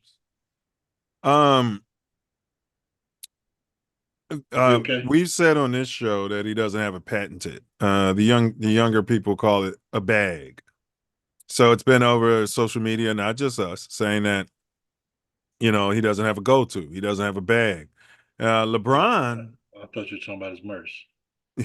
Oh, he's got. Well, yeah. LeBron responds. Okay. Yeah. He can't. I don't know. He's working out. He's 40 years old. I don't know if it's juice. I don't know, but. When the hell is this song going to retire? All right, here we go. LBJ issues frank response to critics who say he has no bag. Okay. 22 season. James addresses the criticism whether players need to have a bag or not. This guy, as soon as I'm going to support him more. I see it all the time. I be on social media, and it's like LeBron has no bag. LeBron has no bag, and I'm sitting here with 50 billion points. Okay? This is LeBron. Nobody cares. In modern slang, having a bag means I've explained that. And he goes on to say, he loves to talk about the GOAT. Michael Jordan wasn't out there dribbling 1,000 times to get to the spot. He'd get to a spot and raise. I think this is like a side crack at Mike. Isaiah Thomas, as great of a handle Isaiah Thomas had, Isaiah would get to a spot and raise. All these great players that I grew up watching, yes, they can dribble a basketball, but Tracy McGrady, even as great as T-Mac's handle was, it was, I'm bigger than you. I'm going to get to the spot with the least amount of dribbles. He thinks having a bag means ball handling skills. They weren't dribbling ball off their foot and off their knee. But having a bag means a versatile skill set of moves and techniques. For example, a very good handle. It could be a patented sky hook. It could be a patented fadeaway. He doesn't even know what having a bag is. All right. Yeah. But what's your take on LeBron's take watching social media and everything and worrying about what guys like you and me say? We know they're watching. I mean, you go, man. Allegedly, the modern day. Whatever generation this is, you're their GOAT. So why are you worried about someone sitting in their basement or garage or in their car commenting on your skills? Nothing's going to change. You don't have a bag. No. You don't have a young player coming up saying, yeah, I'm gonna patent or try and take Michael Jordan's patent fadeaway and incorporate that into my game. You don't have anybody coming to say, I'm going to take LeBron's ball dribble the handling. ball 22 times and throw up a shot or No. I'm gonna get the ball and I'm gonna dribble backwards towards half court. You forgot about that part. I'm gonna dribble backwards towards half court and then get my momentum going like it's a fast break. Yeah, that's his patented. That's his patented. Yeah, but it's not a bag. That's what you do because you're taking a deer antler spray, whatever you're doing. You're physically dominant over normally the player that is guarding you. So yeah, there's no reason to comment on it at all. No one says I want to shoot like Steph Curry. Like it's a good point. What is his redeeming quality? Yeah, he has none. Well, his basketball IQ has been. He's got the greatest basketball IQ in the history of the NBA, according to this generation. No, it doesn't. Longevity. That's his bag. His bag is longevity. He's 6'8", and if you get close to him, he's either going to flop or they're going to call a foul. Yeah. So that's all right, but LeBron, these are the things that he should be retired already. You know what I mean? And responding like this. You know what I mean? You're still a player, LeBron, believe it or not. You're still in the league. You can't have it both ways. Allegedly. And you should be working on your bag while you're scrolling on social media. I think this is it. Should he play another year? That's the question that should be asked. Talking about a damn bag. He should take a team-friendly deal is what he should be doing if he really cared about being the GOAT and really cared about winning championships. He should be taking a team-friendly freaking deal. You're rich. And the fact that the Lakers haven't sat him down and said, look, this is what we're willing to pay you, you little bitch. Yeah. We know you're on the shit. You know what I mean? Allegedly. You know what I'm saying? And we got to be able to bring you some others who can close it out for us. And that way you can take all the credit in the end. That's what would be my approach. Otherwise, you're gone. Yeah, because we already went out and, got a dude from the shithole country. And if you take the team minimum as a veteran, we can take that 35, 40 million whatever, $50 million you're making, and go out and get some damn players. And you can work with your son on side days and G League days or whatever the hell y'all want to do, and we can bring in some more talent and possibly excel as a team, not get to the damn playoffs and lose in the first round. DJ Creeper said LBJ is a floopy duck. Creeper had some game, according to Brother Wordsmith. Brother Wordsmith signed off on it. We don't sign off lightly. Yeah, he said Creeper had game. He said LBJ is not in my top 15. He's a bum. One move bum. And he said they move out of the way. Yeah. They do. Because he's either gonna bully you into the hole, or they're gonna call a damn foul when he flops. So, no sense of getting hurt trying to guard this song guy. All right, let's move on from he's not the GOAT. Chef Curry, bro, speaking of Michael Jeffrey GOAT, hopes to follow in the GOAT's footsteps. 16 seasons under his belt, 37 years old, averaged 24.5 points. He should take a team-friendly deal, too, if he wants to win. Chef Curry's 37? Wow. I'm glad I went to go see him last year, man. Yeah, if he wants to win. He did play in 70 games, but he doesn't seem to, he can't hold out. He's got to know it. You know what I mean? Like, reduce time. We need you 25, 30 minutes a game, have you ready for the playoffs, and we're going to reduce your pay. You're rich already. You know what I mean? You're high yellow son of a. All right. Curry will be back looking at a 5th NBA title, blah, blah, blah. His goal is, he's talking about Jordan. Quote, he might be the only one in our generation. He's not in your generation, you high yellow son of a. Who has sat in that seat. He's talking about ownership over slaveship and done it that way. The idea of being a part of an ownership group and the right opportunity that allows me to have an impact on how a franchise should be operated, how you're going after true winning like we've done here with the Warriors. That's something I'm excited about pursuing. It's interesting. Obviously, as an active player, you can't participate in that level until you're done. So you'll see me in the seat somewhere down the road. Curry's an investor in the unrivaled women's 3-on-3 league. He also expressed interest in joining a WNBA ownership group. And that's what I would be on if I was a player making all this money, bro. I'd buy me a W team, man. They got to see the future. Owning a team has to be near the apex of any great athlete's post-retirement dreams. And even if that requires far more capital than Curry has access, right now it's firmly on his radar. Chef Curry, who's never said anything bad about Michael Jeffrey Jordan. It's the only time I've heard him mention him unless somebody's asked him, and he mentioned him in a praising way. What's your take? He wants to be on the ownership and not the slave ship. He definitely should be doing a wink deal with the Warriors after retirement about part ownership, and just to poke the bear, just like Michael Jeffrey Jordan did. And then, the Bulls had no interest, so he left. The WNBA ownership, he should definitely be looking into for the first time.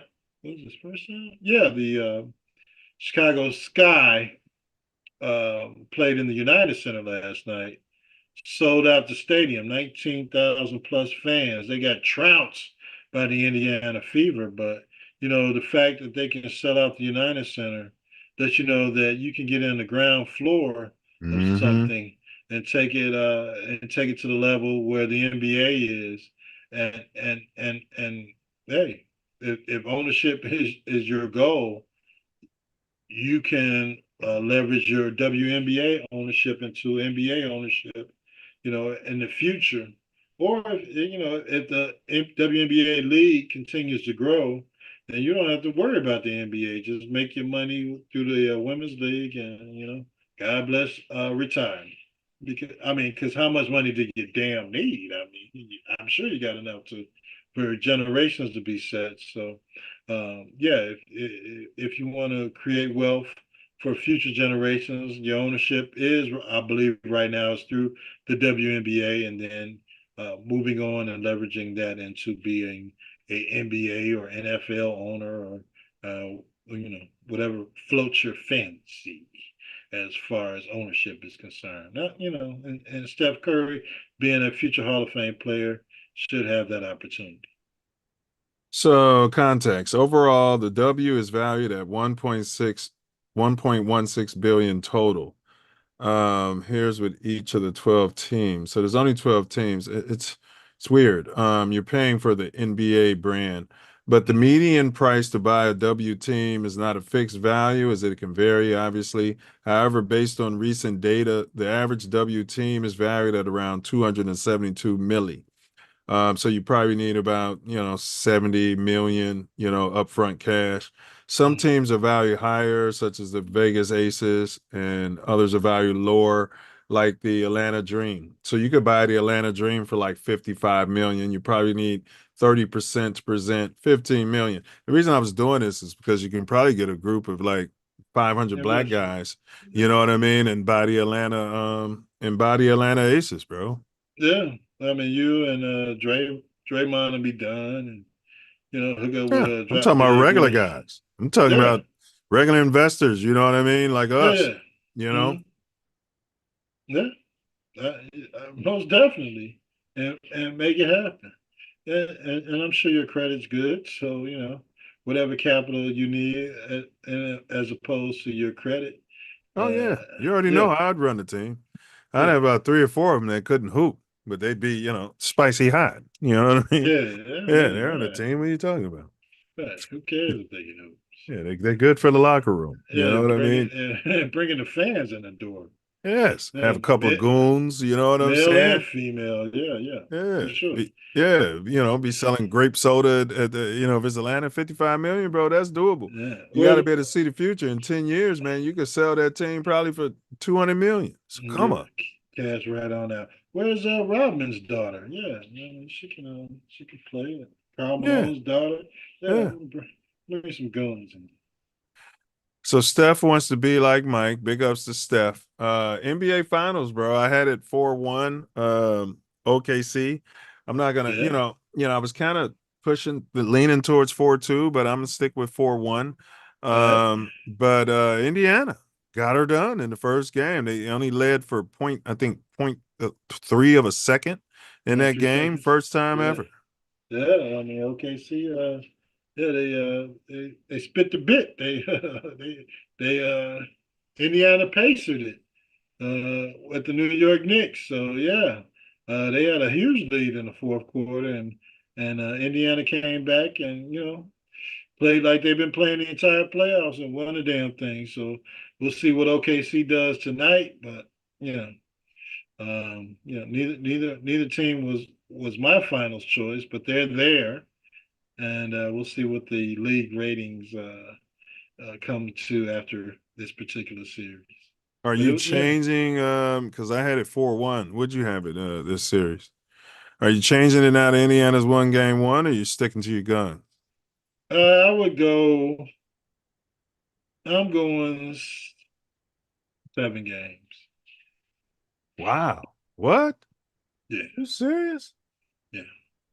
Man, they just woke up OKC, and I think OKC is going to come out there and beat the living breaks off of them. No. No? Yeah. Indiana.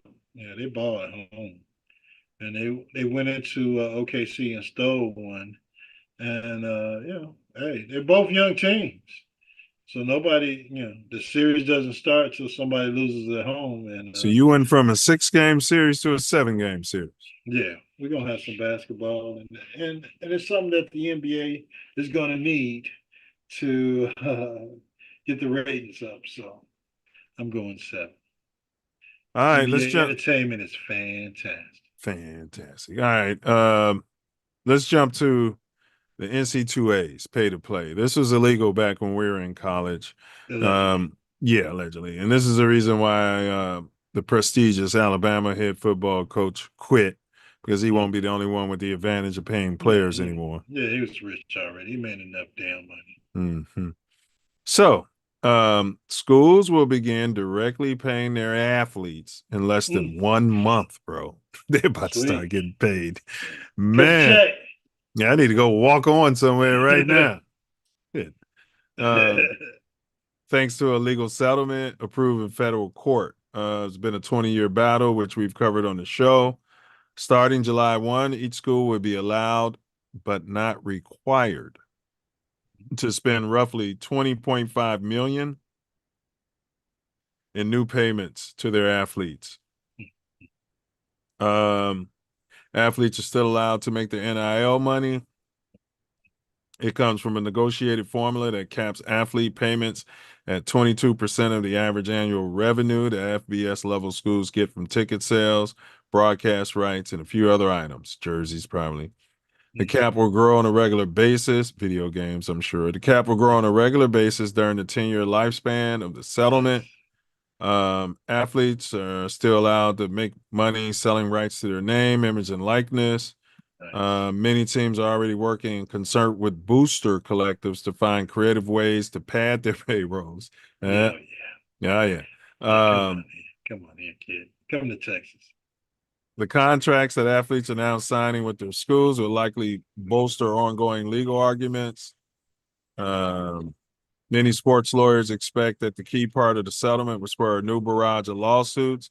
Both the negotiated salary cap and the College Sports Commission's attempt to stifle deals between athletes and third parties could be the target of future antitrust challenges. School will also likely have to defend their decision to provide most of the new payments to men's sports teams against claims that their budgets violate Title IX, federal law that prohibits gender-based inequity.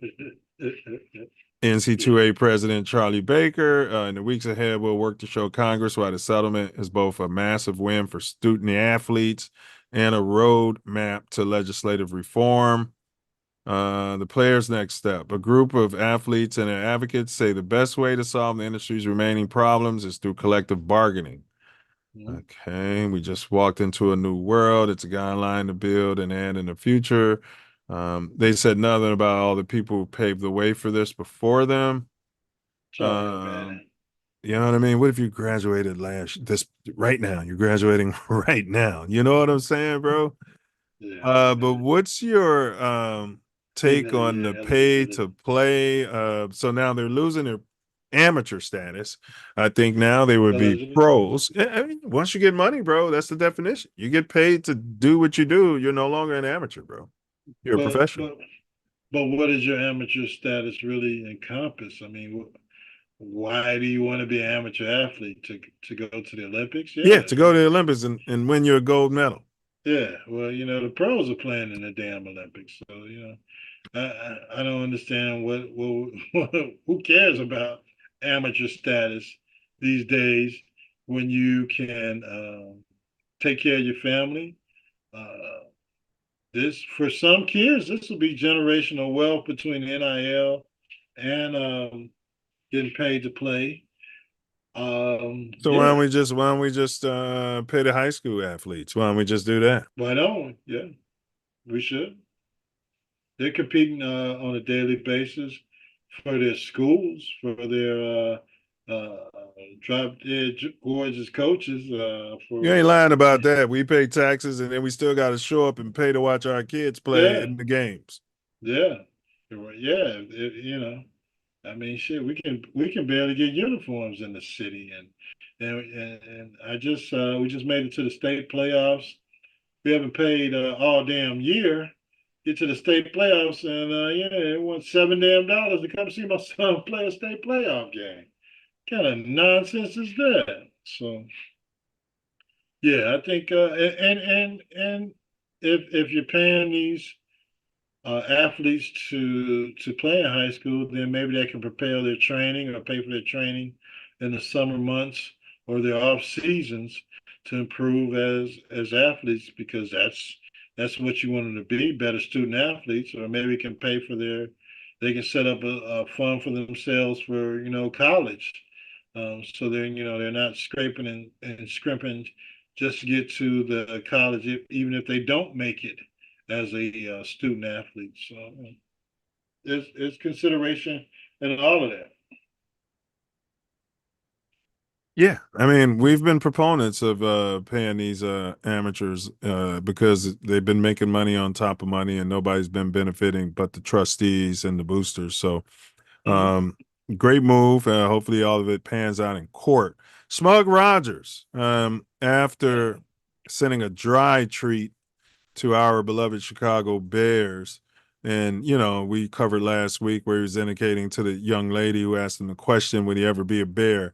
I'm playing against somebody who plays. So yeah, man, we're gonna have Smug Rogers coming to town.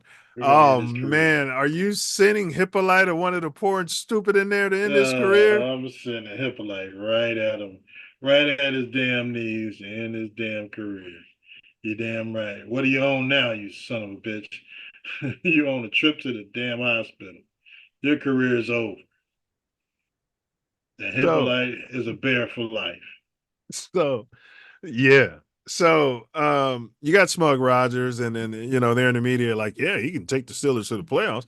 And the media is still predicting that Mike Tomlin won't muster his team to the playoffs.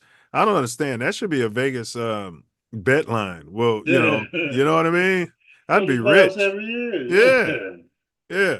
So if Smug doesn't take him to the playoffs, it's a Smug Rogers issue.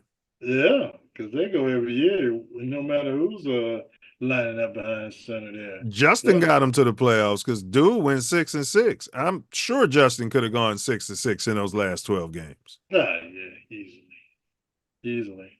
And to those Justin haters that are predicting his downfall, for the Jets, saying that the Jets are tanking for Arch Manning. Leave the kid alone, man. Get a life. Oh yeah, we're gonna cover that real shortly. The JF1 watch. So Mike Tomlin is going to the Jets. Pittsburgh's playing the Jets week 1. I was telling you in the pregame meeting. I think this is a must-win for Justin Fields. This is a battle of the prototypical quarterback versus the hero ball playing. You can't win like this. You need to stand in the pocket and get sacked 68 times as you're processing, first read, second read, third read, stuff like that. But are you excited, man? I hope they pivot that to national TV. That might be. I'm definitely going to watch that game, bro, because I only watch the Bears. Yeah, you got Justin and his copper-coated coach coming from Detroit Lions, and that monster defense they got going after JF1, and the way he left the New York Jets in shambles. I think those fans are going to be juiced up, ready to kill that guy. Even the damn players. What he did to that franchise, and then just left. He said they cut him. They could have cut him at home. Told me he wasn't going to be re-signed, but every year you did something worse and worse to destroy the locker room of that team. So I believe those defensive players owe Aaron Rodgers a little get back, and hopefully we'll see it in week 1 versus the Jets and JF1. And JF1 he did go to minicamp, which we'll get into very shortly. Of course, Aaron Rodgers conveniently waited until that camp was over to come out and say now he's ready to come out there and play football. I'm really interested in watching that game. The autosexual, halter top, Caleb Williams. Had a 47.8 QBR. He was 28th in the league. He's a rookie. His QBR was higher than Aaron Rodgers. Aaron Rodgers got a lot of garbage time wins after the season was over. His QBR was much higher than Justin's was as a rookie. But his QBR, bro, 28th in the league. What's your take on that? Hard to say he's a rookie because there were other rookies that had better QBRs. Well, I can't disparage him, his QBR, his rookie season, or anything that happened last year, based on the situation that he was put in with Eberflus as coach, Waldron as offensive coordinator, firing the head coach, the offensive coordinator, and bringing on the quarterbacks coach that never talked to him as the offensive coordinator, then head coach later on in the season, behind a god-awful offensive line that was injured most of the year. no running backs, to and the offense was just terrible. I mean, you got receivers in the same place all year long. Even when we made changes to the offensive play calling, you still got guys running around in the same spot through the end of the season next to each other. But why the X and the Z and everybody's in the same damn area? But you made changes at your coach and your offensive play caller, but we still got the same crap going on. Cream puff coaching staff that was afraid to coach these players up, and it led to a cream puff football team. Yeah, and you got a coaching staff now that's holding them accountable, even just in OTAs before they get to the pads. Like, man, what are you doing? What are you? Yeah, if you start out running the play this way, if you practice this way, this is the way you're gonna damn play. And that's football. Coaching that's 101. 101. If this is the way you practice, this is the way you're gonna play. So let's fix this in practice. So when we get out there and play, we're looking like how we want to damn play. And and your general manager's in charge of all of this. He's a cream puff. He's a cream puff. The assistant GM's a cream puff. You know what I mean? Yeah. And this is a city. Chicago is not a city of cream puffs. Right. So if I don't know how long his contract is. I believe this is the last season. If Kevin Warren still wants a cream puff running this organization, then that's on him. But I believe in the fire poles movement, and I believe in the ability of the coaching staff that they have now. Now, will it translate to wins when the season starts? It has to be better than what it looked like last year. Thanks. And I believe the coaching staff and the experience that the coaching staff has will translate to this team knowing how to win a game for 4 quarters. Well, you had a rookie generational Z quarterback, and you had a lame duck coach and come out there before anybody's done anything. Yeah, we're gonna throw the whole playbook at him. He's gonna do everything. And yeah, he's captain. Yeah, he's a starter. You know what I mean? All of that, bro. No competition anywhere. None. You got a rookie, bro. You're supposed to keep him poor and stupid as long as possible. No. Yeah. Well, I mean, they were probably intimidated by his NIL deals and his national commercials, and that he was more famous than the head coach. He's the best quarterback the Bears have ever had before he's even broke a huddle.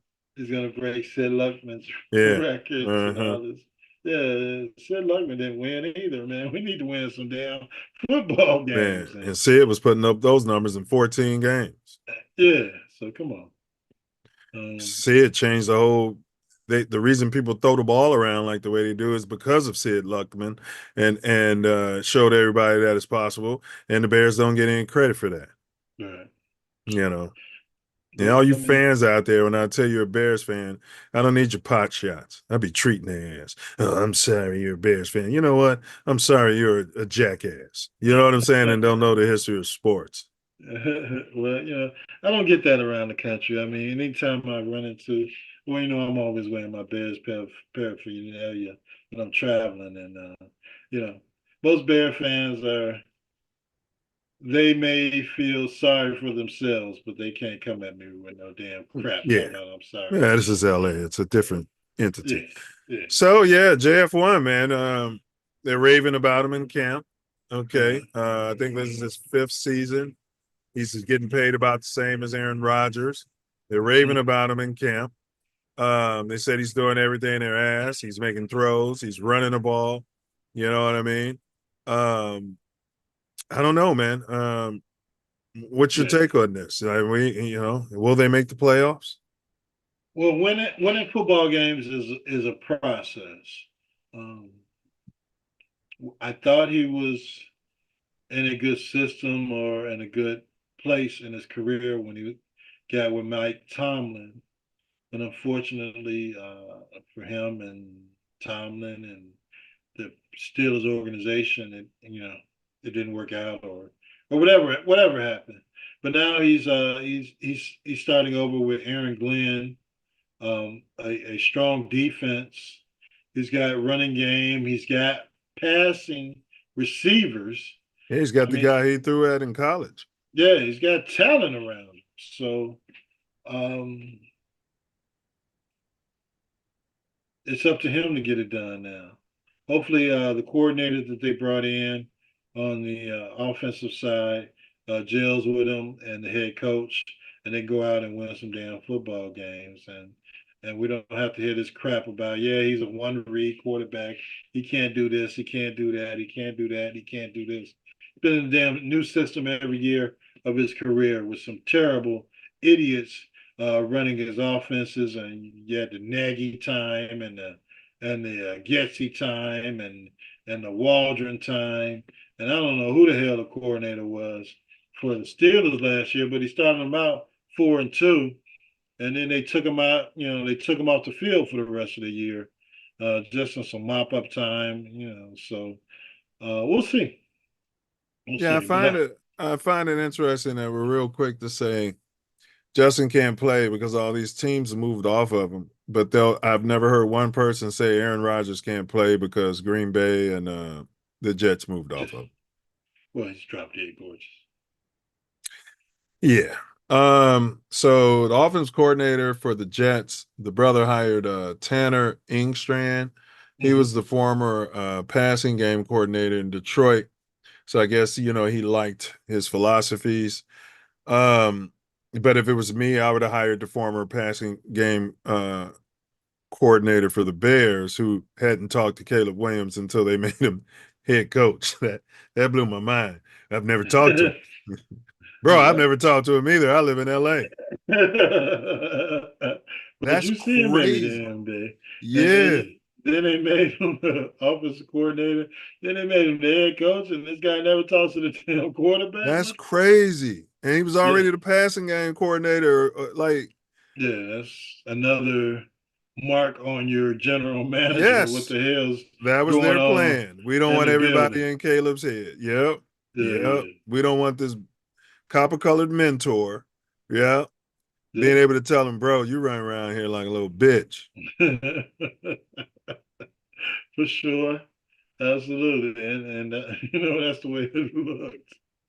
So, now we've upgraded our running backs coach and head coach and offensive coordinator and defensive coordinator to some experience of winning games in the NFL. So hopefully that translate into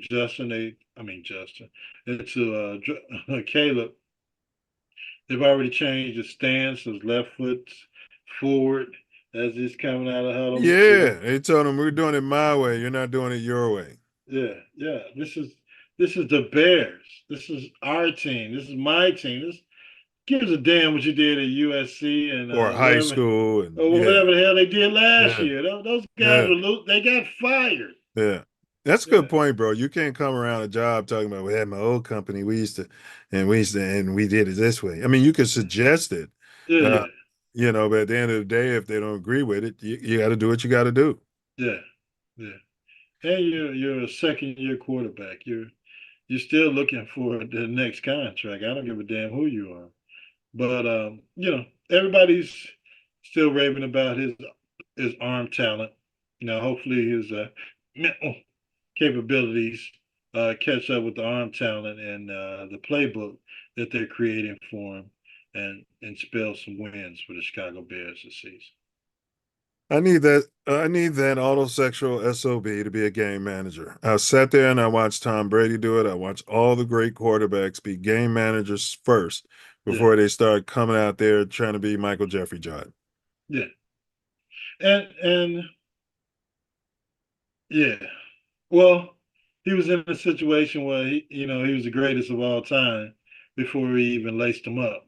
And your damn general manager gave him the damn playbook, before the draft, or Told told him him we're not even going to talk to any other quarterbacks. we have no interest in anybody else. Yeah. And what do you mean you don't want to be here? It doesn't matter.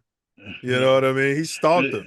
I think that dude would have been called a stalker if he your boy Pose. He stalked that poor kid. Yeah, he's some kind of pedophile.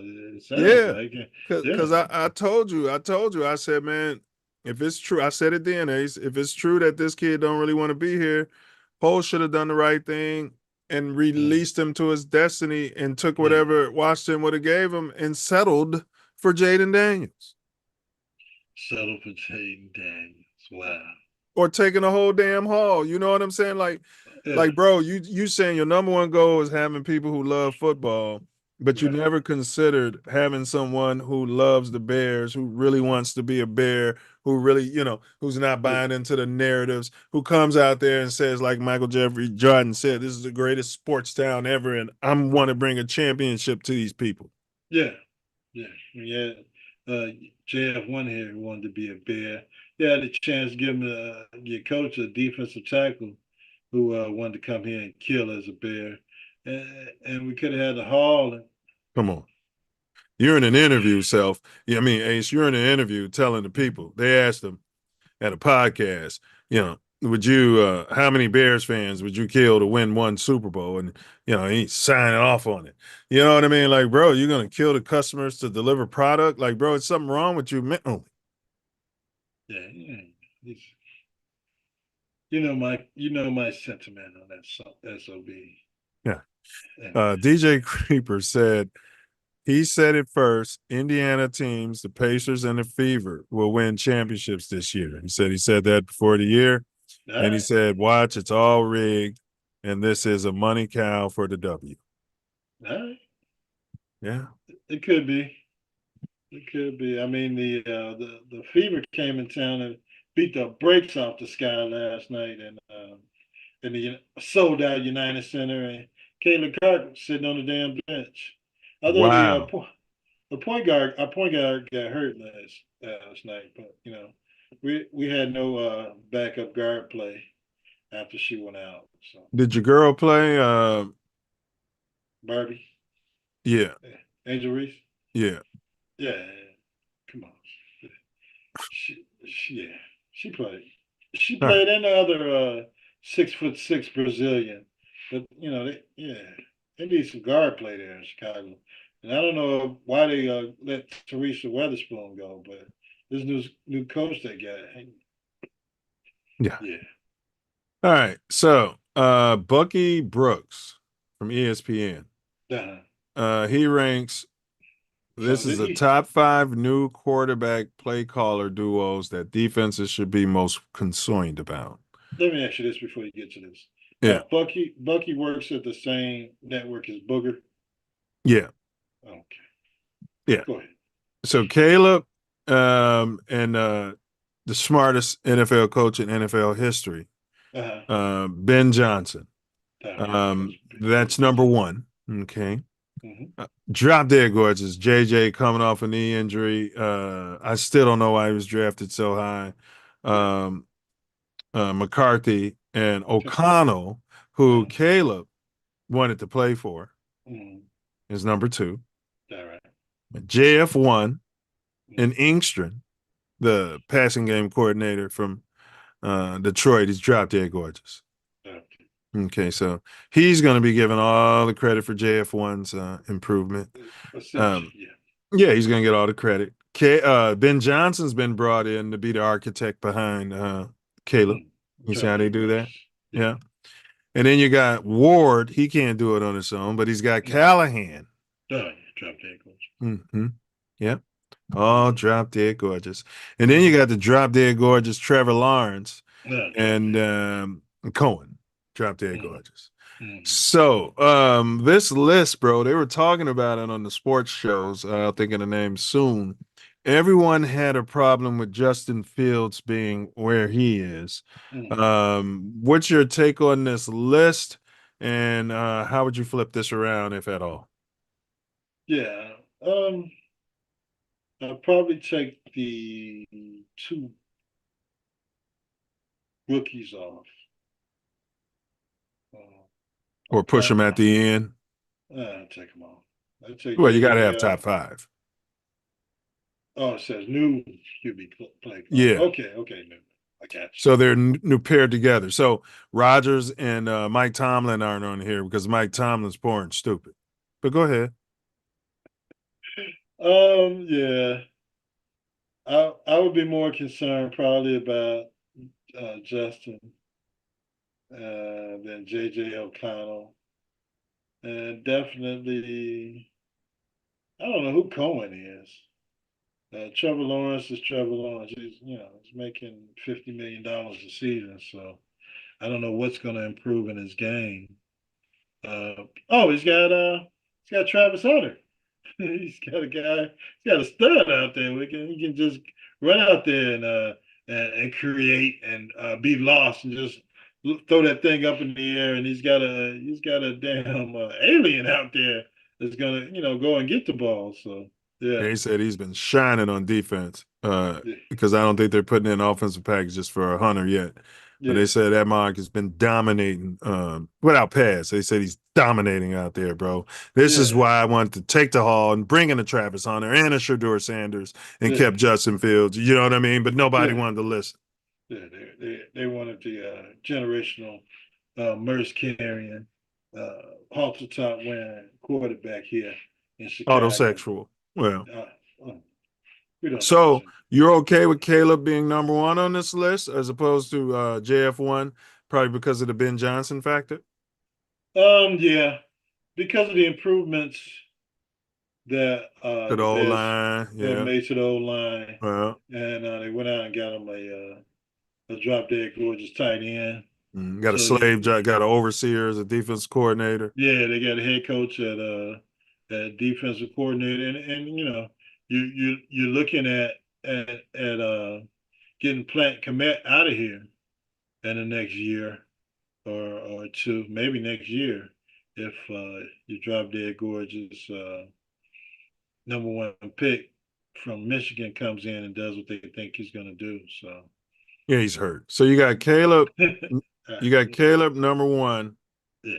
Who's number 2 out of this list? If you're just focusing on this list, Lawrence or Fields.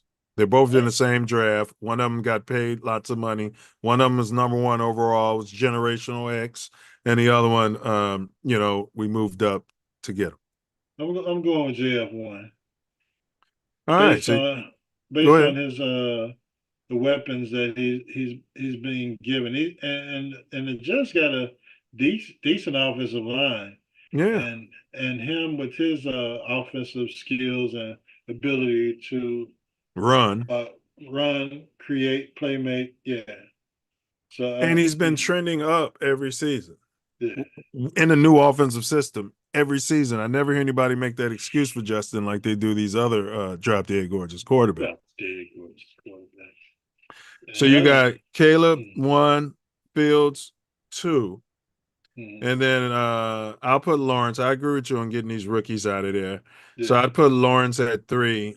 Yeah. And I'll go JJ 4.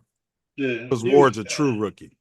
Yeah. Well, JJ had a whole season to sit on the sidelines and hold the clipboard and learn the offense as opposed to Cam Ward coming in as a true rookie.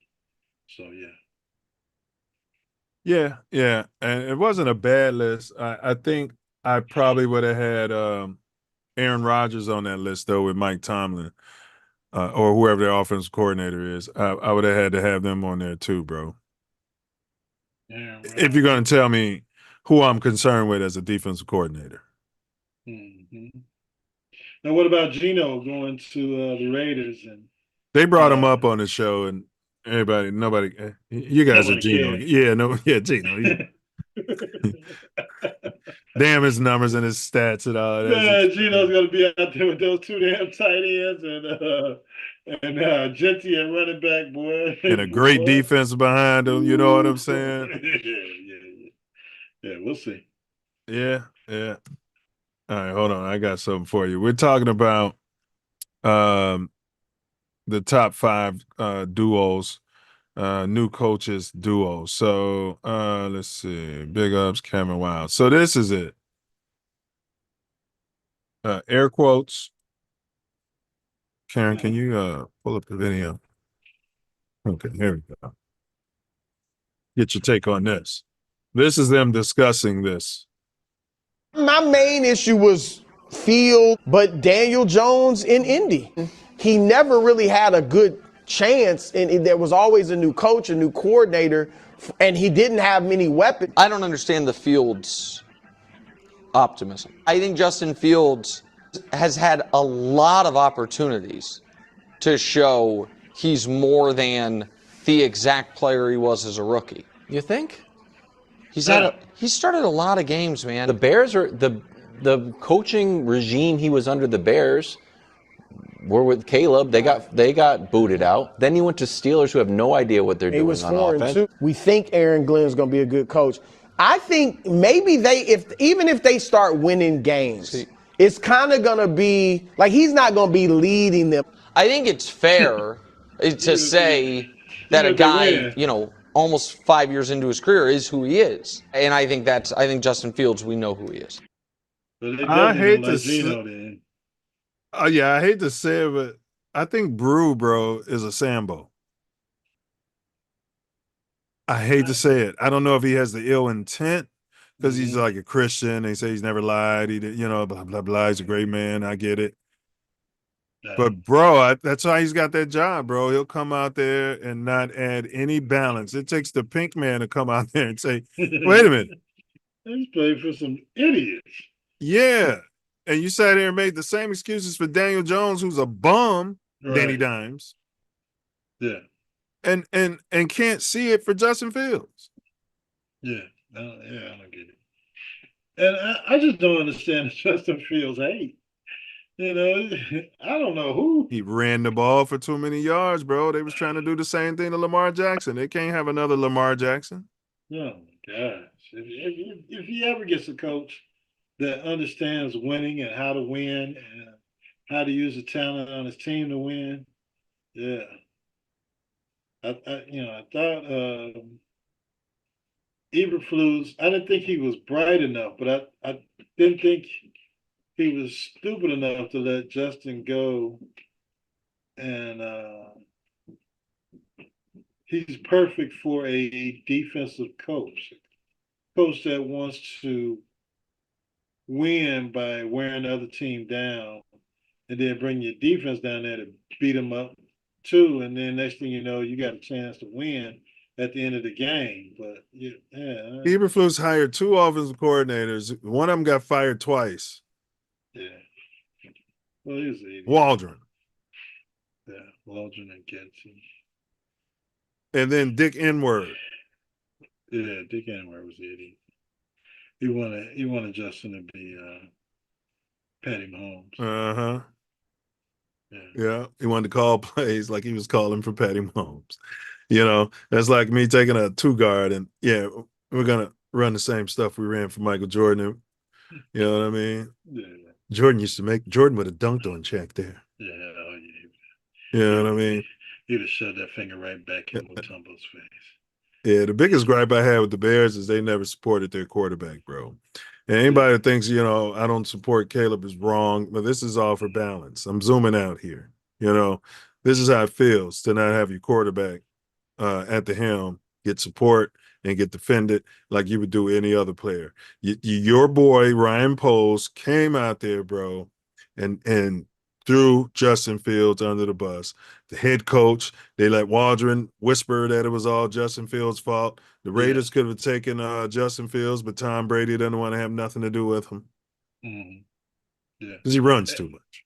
And they did that with the national media.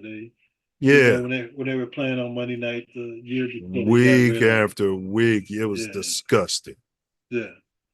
And we knew that it was plotted upon and orchestrated by the Bears management staff. And it came to a point where they could have got rid of them and got a higher pick, but allegedly you want to look like the good guys and say we're sending him somewhere where he wants to be, and we just want to Where's the adjust best him. opportunity for him? Blah, Yeah. blah, blah. Yeah, he was winning games, and you couldn't get rid of him when he was winning damn games. So, yeah. Correct. They sat him out at Carolina game. If he Yeah. hadn't have got hurt, we probably would have won 9. If they would have brought him back last year, we definitely would have scratched out 10 wins. Yeah. You know what I'm saying? The team was behind him. They gave the credit when we turned that season around somewhat. They were talking about they did it for flus. No, that ball club was rallying behind Justin Fields because they saw the same thing you and I saw, bro. Yeah. Yeah. And the fans told you at the end of the damn season, the last home game, that they wanted Justin. And, you had your panties in a bunch over this generational quarterback that's going to carry. Did you see that merch. lipstick he paired with that? You see the lip gloss he paired with his fingernails? Yeah, I didn't want to talk about that with his dad around. That's their conversations, bro, behind the scenes when they're considering players. Yeah. All right, big ups to RGM. All right, here we go. All right, fella, this is big. Yeah. Bears camp.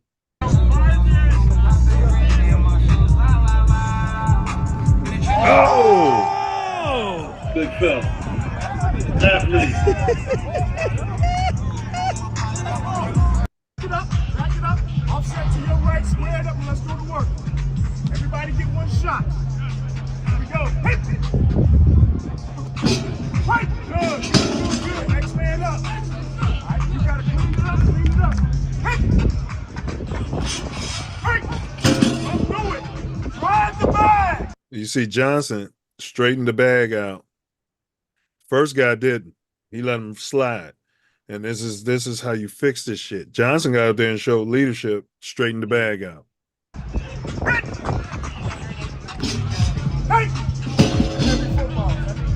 Same thing with Homer.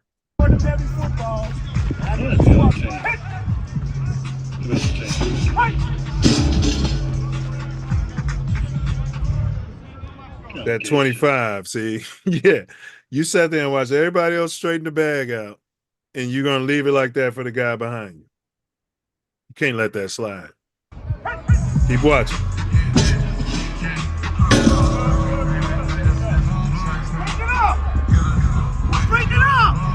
See that? He singled this dude out. He just did what the guy in front of him did. That's all he did. And this is why you got to nip it in the bud, right? Yep. Yep. Especially with some damn rookies or yeah, young players. They supposed to be doing what they see the veterans doing. Yeah. Don't hop into it. Let's go. Come on. You got a strong low about it. Let's do the fucking down. Hit. Fuck. You gotta get Yeah, I'd have made him straighten it out too. But yeah, man, there's more footage of the offensive lineman making plays. I'll pull that up shortly. Man, looks like your boy Ben Johnson's got some creativity in him, huh? Yeah, he's had it for the last few years. He's always had a couple plays in the book where his offensive lineman, once they get a team on the ropes, run some routes and get out there and, they're wide open, catch a ball. So, he's a very heralded play caller in the National Football League for the Detroit Lions, and hopefully he brings that savoir-faire to the lakefront of Chicago. Yeah, more from the big guys, bro. These guys look athletic. All this offensive line put together by Ryan Smug Pose. Look at these guys. Slow down on it. This is Ben Johnson's offensive line. He can use his hands. There's Big Darnell, right?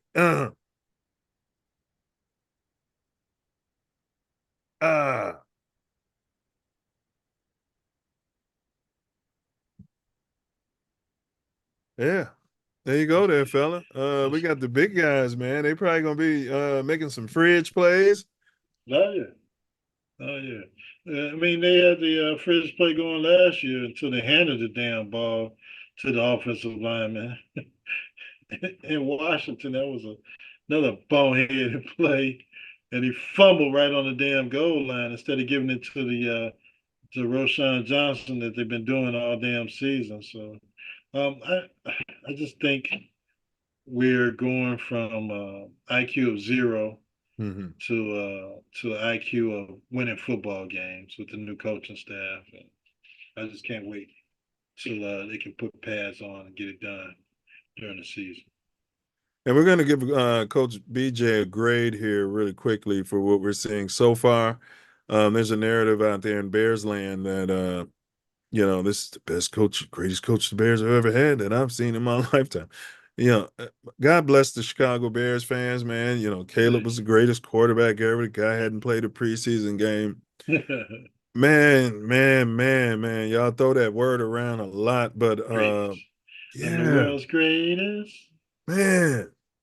All right, bro. I be in the chats like Dicker much. You know what I'm saying? Lovey Smith much. Man, They've been to the Super Bowl. Yes. And once Coach BJ gets there, damn it, he'll get that accreditation also. But right now we're in OTAs and mini camp. So man, slow down. win us a division. Right. Let's go out and start pounding the division, and then you can talk about him being the greatest, working on being the Bears' greatest coach ever. Yeah, we still have to see his game management. Yeah. But here we go. Air quotes said smartest head coach in hashtag NFL unpacks camp BJ. Okay, standouts. So they had asked him the day before what players are jumping out at you. He said, man, give me a day on that. He said he wanted just utter bullshit. And I'm sure what he did was he went and talked to the prospective coaches about the shit. Do you know what I mean? But here we go. And did you come up with anybody who's jumped out at you that you maybe didn't expect? Yes. Thank you for giving me a moment there. I didn't want to throw around names for no reason. Yeah, so I'd say defensively, the two guys I would tell you are Dom Robinson. He even without the pads on, he's done a great job of love hearing it. Consistently speed rush up the field or countering back to the inside. He's done a really nice job there, and then of course he's got some special teams value that he takes a lot of pride in as well. And then I thought the player we probably saw the most improvement from when he stepped in to now was Ruben Hippolyte. I thought he's done a nice job whipping him, learning. He's swimming a little bit, but he's taking it seriously. And Coach Richard Smith's done a fantastic job with him over the course of the last few weeks. On offense, I'd probably single out Joel Wilson. You saw him today with a big catch. He's kind of. Who's Joel Wilson? I have no idea. All right, but let it play. I'll look him up. One of his drop dead gorgeous or poor and stupid. Oh no. Had one or two of those almost every OTA, and then in the running back room, Kyle Monangai has really stepped up. I appreciate the attention to detail and the pride he takes and how quickly he's picking things up as well. So that's 4 good names for you. There you go, bro. Those are names we don't hear about every day. He said 4 good names. Yes. I don't think they're going to get cut. Yeah. He's standout during mandatory minicamp, known to get savvy route run. He's a wide receiver. Tight end. They'll go to images and get an image of him. I want to see if he's poor and stupid or if he's smart, pulling himself up by the bootstraps. Oh, brother. He's tight end from. Oh, they got a picture of him as a Packer. He's drop dead gorgeous. Yeah, knew it, smelled it. Central Michigan. So that's the guy that gonna mess around and make your boy Cut Komet expendable. Mm-hmm. So what Coach BJ is doing too, while you guys want to, have this love affair with him, I did the same thing with all of them. You can't just tell me somebody's perfect and shit don't stink. Yeah. He's promoting all the guys that he went out there and told polls to get, except for D. Robinson. Yeah. And D. Rob is a marginal player, so he's got to be buzzing his ass to make this team because he's on the outskirts looking in. Man. Yeah, we'll see. So before we evaluate Coach BJ as we're wrapping it up, I want you to hear Coach BJ's honest assessment of Coach BJ. I love this guy, man. I just love his interviews, you know. Which is fine. How would you evaluate the job that you and your coaching staff did in this first minicamp? Well, I'm critical of myself. The practice was probably, it can be a little bit smoother in terms of how we function. I need to communicate to everyone a little bit better, whether it's the coaching staff, the equipment staff, and I'm going to get better there. I'll do a better job once we get to camp. But I was really impressed with the entire coaching staff. I mean, we've got the right mix of guys, experience, youth, energy, ideas. It's coming together, and I hope our players have really understood. It's hard to gain trust in such a short period of time, but hopefully they understand that our guys mean business. This coaching staff means business. They know what good football looks like. They know what winning football looks like, and they're committed to bringing that here. Ben, I think you saw. Now that's a leader, bro. He big up the staff. He kind of said, I can be better. What effect do you think Ryan Poles gave him that assessment? You know, has been talking to him like, look, bro, you can communicate better. Or you think Ryan Poles is in la la land, like I got me a generational coach? I'm just asking, bro. I got to ask these questions. Ryan Poles in the corner blowing spit bubbles, hoping that he can keep his damn job going in the next damn season. Are you kidding me? That's why he went out and hired this damn guy, because, you know, he's got a semblance of what the hell he's doing. And he can let him go out there and coach. He can sit in the, up in the booth or whatever the hell, the general manager sits and try and figure out what's the next step on making this team better. What's the future for the team, as opposed to coming out in the middle of the damn season like, training camp was fucked up. I saw that. There's no way. I should have said something a lot earlier, but I'm gonna go ahead and fight the coach. That pissed me off. Yeah. Bro, that pissed me off, bro. First time in team history. Bro, that's like going to your mechanic, and your mechanic's like, yeah, I mean, I saw I saw that your whole transmission was gonna go out. Now I was taking that big road trip. I saw that, you know what I mean? And it come out after you broke down when you told it 2,000 miles back to him to tell you this shit. You'd have fired him. Yeah, absolutely. I would have fired Poles at the end of last year. I was wondering why, Jesse, why you only had one lug on your car. I mean, you probably had on your wheel. You probably had a stalker in your life. Somebody was trying to kill you, man. Yeah, I saw it when I was working on your car, but I was like, maybe that's the way you like driving. We got lugs all over here. We charge like 50 cents a lug. It would have been nothing to just zip, zip, zip, zip and tell you we did it. Nothing. Yeah. On your IROC, with your V8 or you. Yeah, we knew you could kill yourself out there. Yeah. One lug. Just one lug. Boy, we was splashing, boy. We used Jesse's whip. It was for us. Making some runs, bro. I stopped at a red light. Motherfucking white dude on the bike rolled past. Hey, your tire, I didn't even realize the car, like your tire came off back there. I'm like, what are you talking about? And then, bro, it was like a cartoon. Then the tire goes rolling fucking past us, bro. This shit was crazy, bro. It was crazy, bro. Like we could have died. Jesse said he knew. He had reason to believe Jesse. Yeah, I knew it. Yeah. And you didn't tell me? We would have put lugs, bro. We'd have went to somebody else's car and stole those lugs off of there. We would have found close out. We could have found. Yeah. Allegedly. Yeah. Hey, come on, man. We were pleasure. We was getting everything on the 5-finger discount. Yeah, come on, man. The auto parts store, high school, anybody that sold automotive parts would have went in. Yeah, man. You got some IROC lugs? Okay, where they located? Okay, thank you. Bro, the whole Capoline that year could have been murdered in a car accident, Jesse. You'd been living with that now. You know what I'm saying?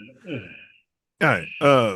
All right, let's go ahead and give an evaluation of Coach BJ so far, bro. And I want you to consider, his staffing, what we're hearing from camp. It's hard to not ignore the local media. But I'll lead out there with my grade right now. And flat out, bro, I'm gonna say A, bro. I'm gonna give this guy an A so far. All right. All right. A is an awesome. Mhm. Yeah, we haven't done anything yet. I mean, Well, it's up to this point, though. Yeah, I got you. I'll give him A minus. Yeah. Because just because you're still putting together your staff. He even admitted, he's got to fix some communication things with Yeah, he did. the How the practice is running and stuff. the practice is running. Probably with the medical staff, with guys going out with these soft tissue injuries and stuff like that we've had in the past. So I'll give him an A minus, and hopefully we get up to A plus once we start putting on some pads and getting the offense out there and getting the defense out there next month, and playing some football games. So I'll stick with my A minus. Well, my sources. I like the way, Go ahead. You like what? I like the way he handles the media. His I love that. enthusiasm for the team and being here in Chicago. I love that. I know we had that with Flus, but Flus, his hatred for Green Bay. I love all of that.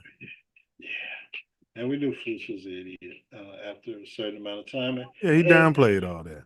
And yeah, so he's big on improving the process from the beginning of OTAs and mini and rookie camp all the way through to the season. So I'm cool with that. What are the chances that when he sat with each individual player, he being Coach BJ, that he was receiving reports that certain players, and I'm thinking Cut Komet, I'm thinking Caleb, because you remember we had some of the veteran the receivers who was dropping the balls, so they got rid of him. Him and the tight end from Green Bay, who was 47 years old. They came out and said, Caleb, they would tell Caleb something and he'd always have something to say back. And you know what I mean? And I saw this and I'm doing it my way. And they were saying that he needed to be coached up. So the fact that Ben Johnson has been on Komet's bum, bro. Komet came out and said, yeah, I lined up on the play, and he's like, he got on me about it. And then later he came to me and told me, I'm just trying to get you the ball. And he said, what Komet said, bro, is indicative of bad football. He said, yeah, I was only lined up 1 yard in the wrong place. Like yeah, bro, a game of inches. So I know what he's trying to say. I wasn't on the wrong side. So that's the kind of stuff they was getting away with the last few years. I just line up where the fuck I want to. Yeah, and we'll figure it out after the play starts running. Yeah, you son of a bitch. That's why we were losing games, because this game of inches, you were a yard in the wrong spot, and And we have to practice it the exact same way every time. Go ahead, bro. You can't be here that one play and here the next play, and I'm quarterbacking. Yeah, because it's a game of inches. It's a game of position. It's a game of, and with the new offense, we're not going to be all in the same damn areas. You with a damn wide receiver next to you, and then another wide receiver running the route right behind. All those days are over. We're trying to put an offense together to get you in position where you're open or you can block, and this other player is open, and we can have explosives. And he's always talking about explosives, and we had no explosives last year because we were just throwing the ball. Well, doing what we want. Nobody's holding nobody accountable for nothing, even when Justin was there. Your quarterback wanted explosives, but he was getting sacked 68 damn times because all you son of bitches was 1 or 2 yards out of where you were supposed to be in this terrible offense we were running. So those days are over. Yeah. Well, this is a partnership. I haven't heard him utter that shit once. And Poles has shut up saying that too. Because I'm sure that slave driving Big Dick Dennis Allen told him, "No, this ain't no partnership. Them slaves out there. You know, we the Yeah. leadership." Yeah, and we're going to tell them what the hell to do, where to line up, when to think, when to Yeah. jump, and when to fall, and when to get up. Yeah, I'm sure he told them that. If you want me here, this If is you how want it's me going to here. be. Yeah. And take your ass back upstairs in the office and shut the fuck. Shut the take fuck a big, up. shut the fuck up, and let us run the football operations. And you find out how to get some damn some More poor and t-shirts stupid to in the here. fans. Yeah. Some t-shirts to the damn fans. And the honey whatever bears the hell back. you- And the honey bears Yeah. back in Or here. whatever the hell you damn general managers do. Let the football guys handle football. You got Well, cut in damn training camp. They also said there was a moment where Caleb completed a pass to the flats and somebody was wide open, one of those explosives you're talking about. And they said Ben Johnson got on his bum, bro, right there in front of everybody, read him the riot act. And we've been saying that's what Caleb needs. How many times were we watching football last season and the season before, Ace? And you and I and Diesel pissed off. And I was like, I just want to see Eberflus pull the team together once. And Right. Grab my look about face, man. It's like, something. damn, run the play. This guy was wide fucking open, and you keep throwing the ball, you take off, run, whatever the hell you're doing, it's not conducive to us winning. Man. And nobody had the cojones to let this guy know, or whoever the hell was the quarterback, whoever the skill position player was, stop running your ass out of bounds and get open and run the play the way the damn it was drawn up, so we can matriculate the ball down the field. Please stop running out of bounds. They weren't doing that on Lovey's watch. No. Yeah, Lovey. Bro, they run out of bounds, bro. It'll be second down, and they'll run out of bounds 3 yards short of the first. Or it'll be first down. Now it's second and 3, and we don't get it. You know what I'm saying? They could have got the first if they wouldn't have made that business decision. Yeah, we need that yard. We need that extra yard. That makes you 2 yards you could have got. So now we're looking at 2nd and 1, and it opens up the whole damn playbook. It's a game of inches. The way DJ Moore approaches it after he catches the ball, he's going for every inch he can get. Yeah. Every inch. That guy get hit hard. You be like, man, I hope DJ ain't out for a few weeks. He be right back in the game. Right. Go over there. Take the little smell of stuff. Go to blue tint. Give him the mix. Yeah. Take the mix. And get right back out there. Yeah. And ball. So, and DJ said, he'll be on his bum, about certain of the details. And he said it's making him do some soul searching, like, man, can I be doing this harder? Can I be doing this better? And yes, that's what winning football programs do. Yeah, that breeds competition in your rooms. That brings competition within a player. And once you come out there to compete against these other teams, then, they're seeing a damn Bears team that they haven't seen in years. They're seeing the offense that they've never seen. They're seeing a mentality coming from Hallis Hall that they were able to just walk over with the last regime. So yeah. And your boy, the trans fat middle linebacker, he's a little delusional. It's like, they got you. I see they got you out of the middle and they move you. Yeah, it's always good the more you know how to do, the more you know how to do. Bro, Big Dick Dennis Allen is about to have Ruben Hippolyte in there as soon as he knows what's going on out there. If he can figure out how to move and get some sideline to sideline, your ass is going to be, either trying to play Sam or the weak side back, or your ass is going to be on the bench. Yep. How hard and cut, because that money. Cut, yeah. How hard, bro? How many hard hits do you remember last season, bro, with bear type football where you like, you know what I'm saying, bro? I remember Brisker. That was the last one I remember. Shit. That's what I'm saying. Oh, and your boy, they re-signed him. They paid him. Edwards. He the one from Shy. Yeah. Yeah. He was trying to hurt people out there. Yeah. Outside of that, bro, nobody, even Johnson sometimes, the corner, he was hitting hard. But nobody, I wasn't seeing nobody, like even when they sacked the quarterback, it was like, nah, this is practice. We're just gonna lay him down soft. Yeah. It's Chicago, man. We need some Bear Man, football. man, you're And supposed to have 3-4 players injured out the game next week after you play the Chicago Bears, bro. That's right. I think that's the mentality Big Dick Allen is coming to I'm Chicago. liking him, bro. I'm liking him a lot. I probably wouldn't have liked him as a head coach. I don't know, but as a defensive coordinator, that's perfect. Yeah. All right, there, fella. I got one more 9-second video, and then I want to hear your final words here. This is something we've been watching. You know, I feel like JF1, certain mobile quarterbacks get this type of abuse because the league's trying to prove a point. You can't win playing Negro ball. You with me, just play your role. That's all I ask. You know what I'm saying? Swear that's why I'm straight on hoes. I got feelings, I can't let these bitches play with those. Now, that's hard to see because of the way Air Quotes cropped it. The guy was being tackled. That's the quarterback for the Colts, Anthony Richardson, Ray Richardson. He was already being tackled and going down, and then that guy came over there. Yep, and that guy came over there and led with his helmet and had helmet-to-helmet contact.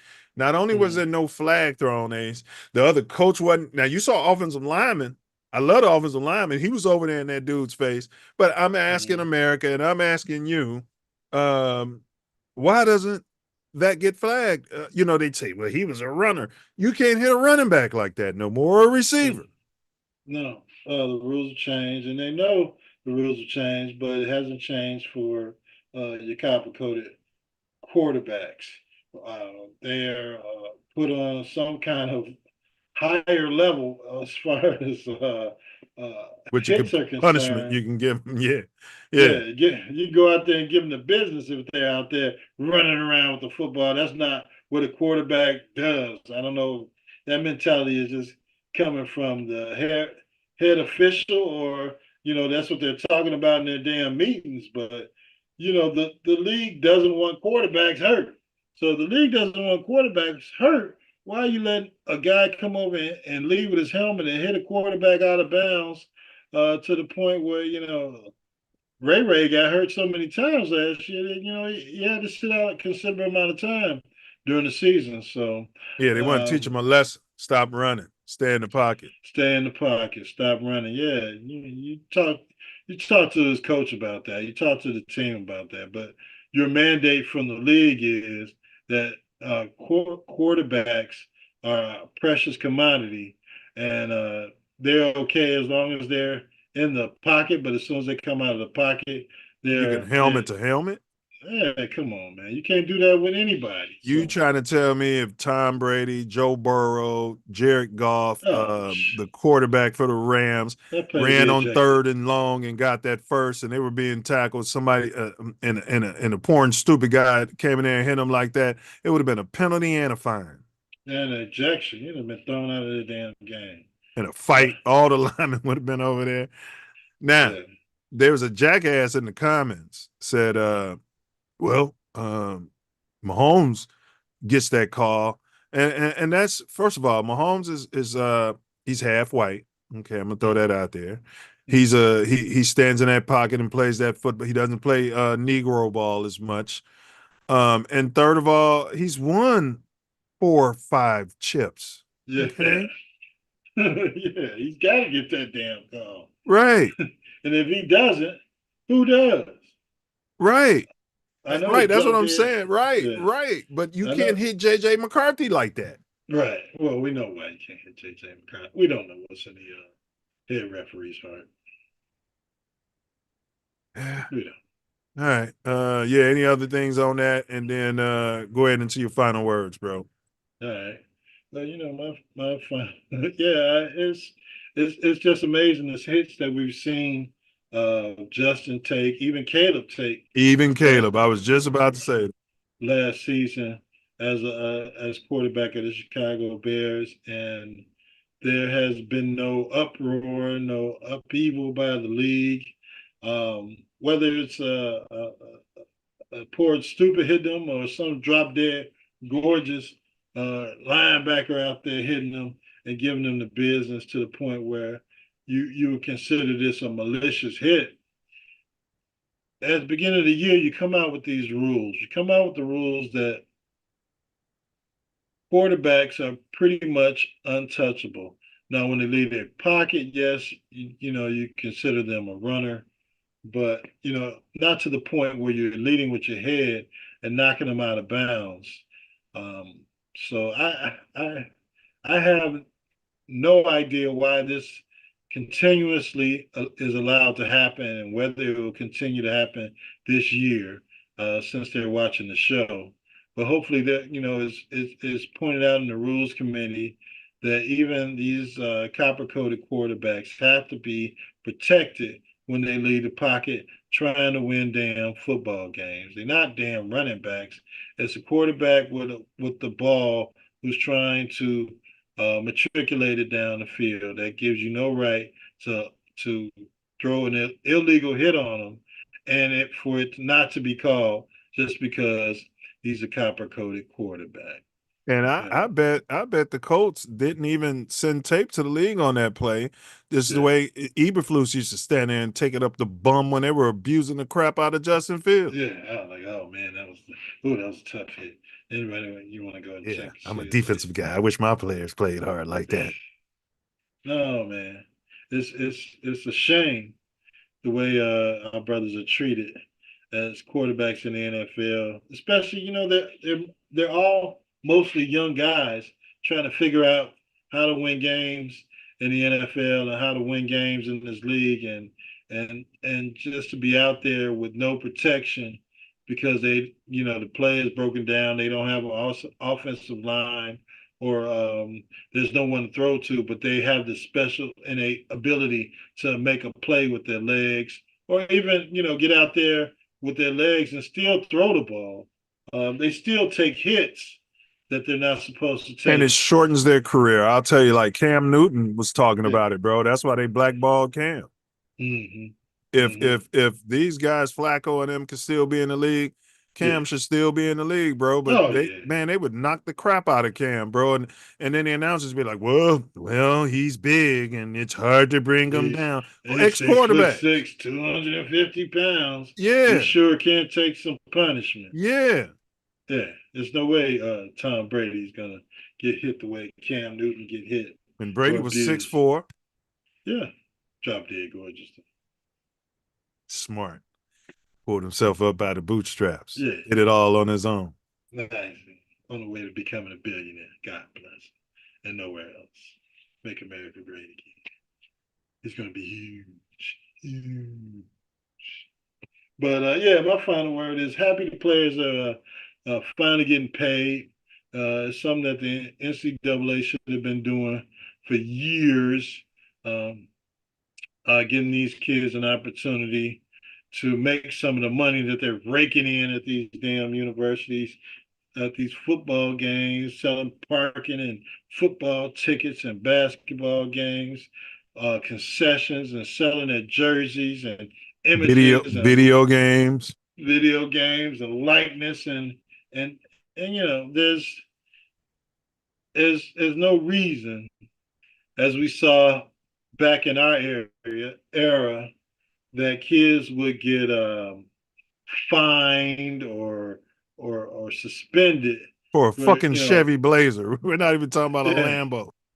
Or even a coach buying them a suit for a parent's funeral or sending them home because a relative died, and somebody buying them a ticket or paying their damn phone bill so they can talk to their damn parent.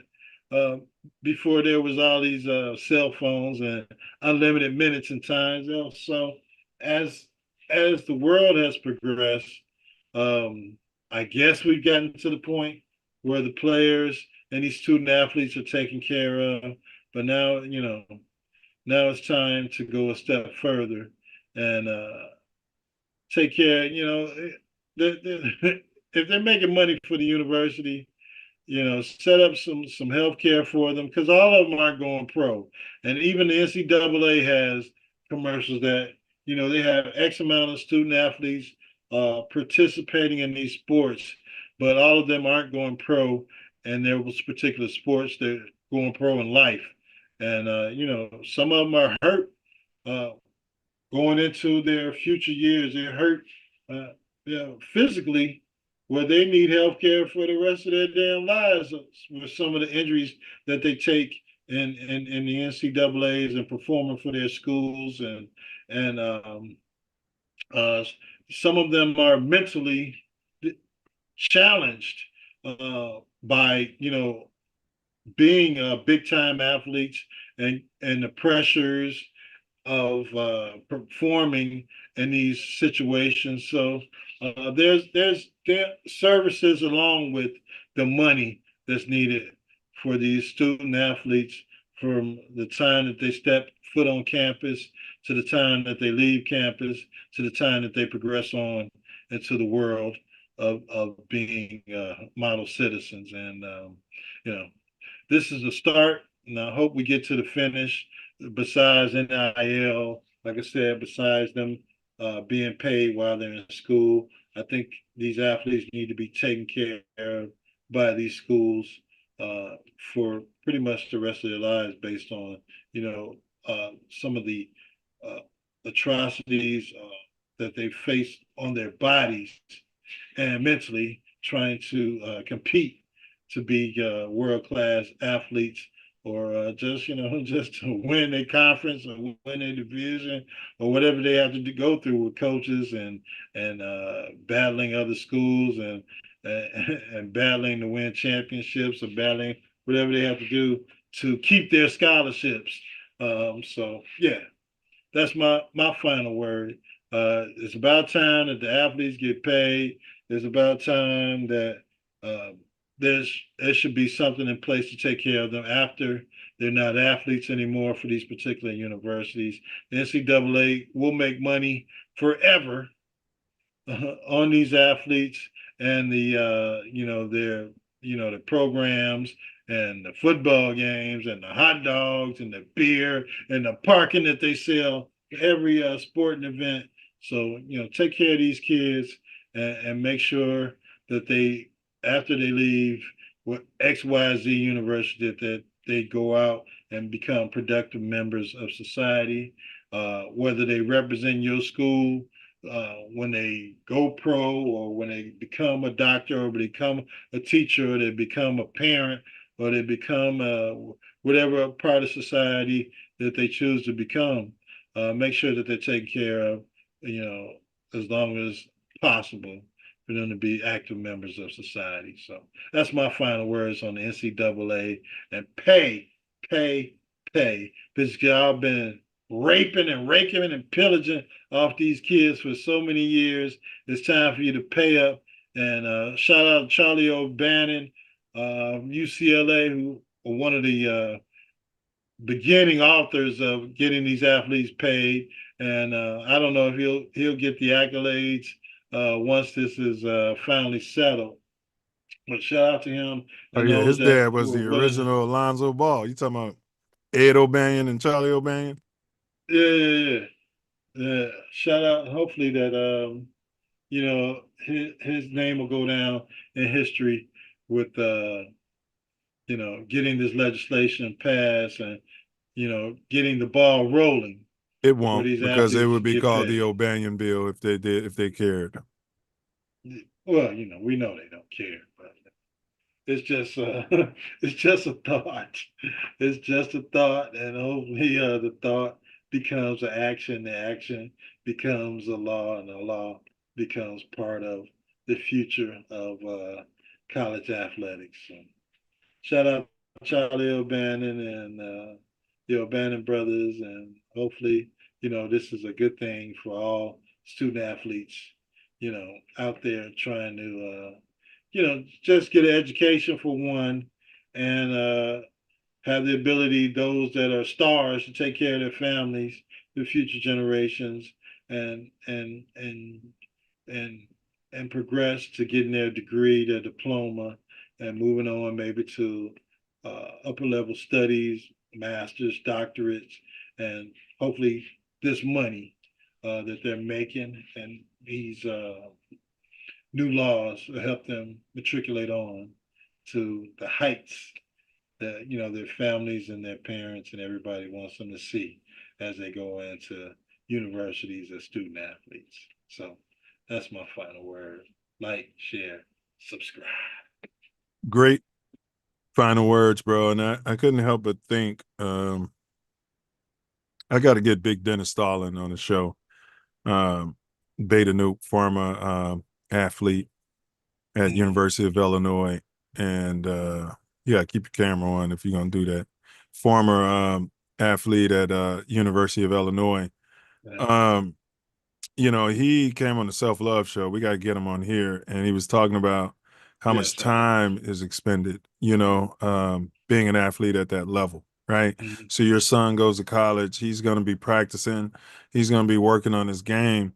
Whereas a cat like me, I could go work for the fiscal plant at some god-awful Mooly schedule, you know, and you're going to work the 10 to 2 schedule. But I could do that and still matriculate in school. They don't have that time to even, you know, it's disingenuous, you know, some of these kids probably would be working, but they can't. You know what I mean? Between school and all the time spent practicing, they can't, bro. Yeah. So I think this is really, really a great opportunity so that they can still focus on their academics and they can still focus on their athletic endeavors and not have to go out and work at Hardee's, you know, or Steak and Shake. Big ups to Steak and Shake and Hardee's. Yeah, and to matriculate and make sure they have the things that they need because they can't take money from boosters. It's anti-American. Somebody's offering you money and I can't take it and put it in my pocket. It's anti-American, bro. Yeah. So as the sports world continues to evolve, these discussions remain at the forefront, shaping the way we view athletes, coaches, and the broader sports industry. The trajectory of JF1, Justin Fields, will be closely watched on this particular channel, with every single snap serving as a moment of evaluation. He's always under evaluation, as all the bronze, copper-colored people in the world are. The debate over NCAA pay-to-play policies will persist, forcing stakeholders to weigh fairness against financial realities, as appreciate you, Creeper, as Big Ace just pointed out. You know, with the needs, these are first generation college kids, a lot of them. Meanwhile, Coach BJ's tenure is still being written, with each practice, each mini camp, adding to the growing narrative of his leadership and effectiveness. He told the Bears players on exit, when you come in, this isn't the place to get in shape. You need to come in here in shape. He sent a very strong message to them. Go out here, you know, throwing money at the strip club and hanging out and being on the banana boat. You can do all that if you want to, but come into this place in shape. Or Coach Big Dick Allen, and what's the offensive coach's name? Eric Bieniemy. They're gonna be, they're gonna be on your bump. He's a running back coach, which is a travesty in itself. I have to believe he, you know what I mean? Like Coach BJ, all right, I'm gonna give him an A- too, because he should have made that Drop Dead Gorgeous offense coordinator, the passing game coordinator, and he should have let him continue to work his way up. And Eric Bieniemy should have been offered the position as offensive coordinator, in my opinion. You know, he's just coaching the running backs up. He could be coaching all of those players up, you know what I mean? And then have Ben Johnson just doing the, you know, the A's and B's like the way he was doing like the way San Fran did it. But anyway, his impact on our program will be measured not only in W's and L's, but in the culture that he builds along the way. Beyond football itself, the intersection of sports and politics will continue to generate strong reactions.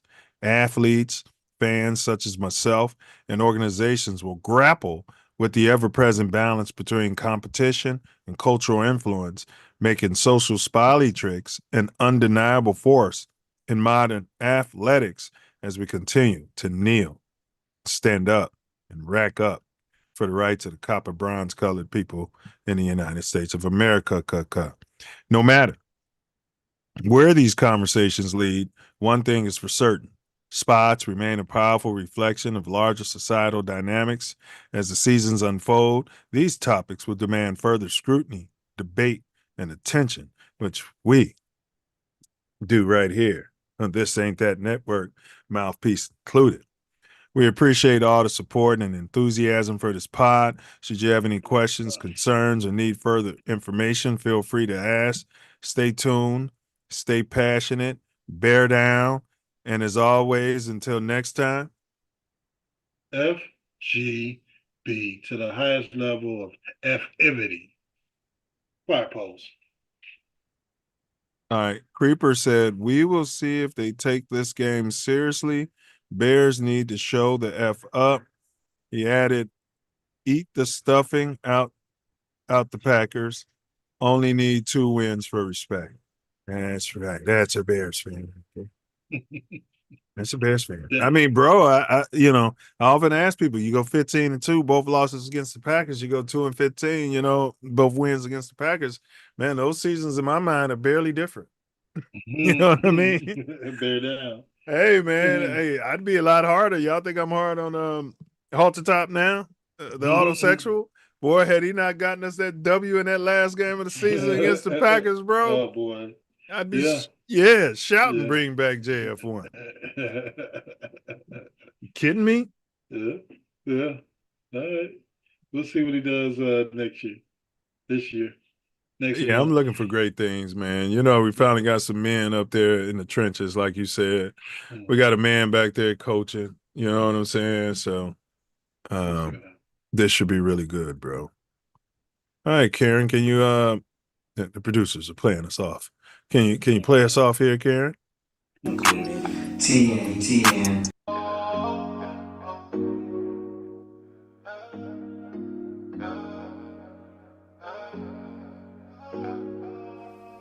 Mouthpiece included.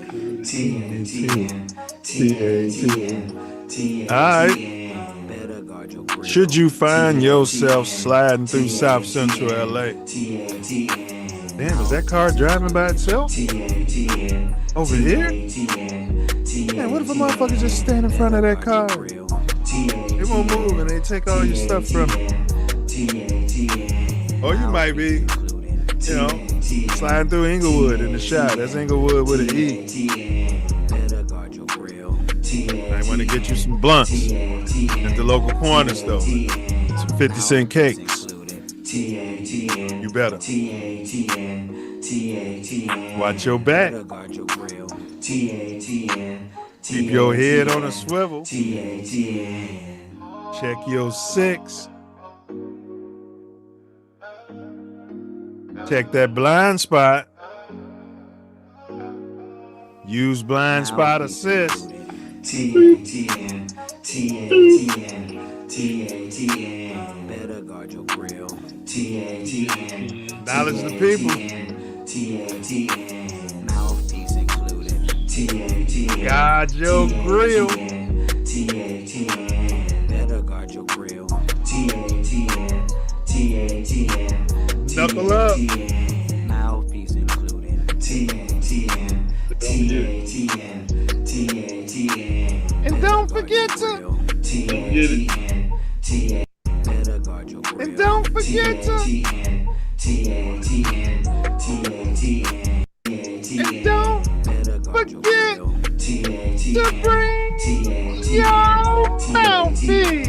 Mouthpiece included. TATN. Wait.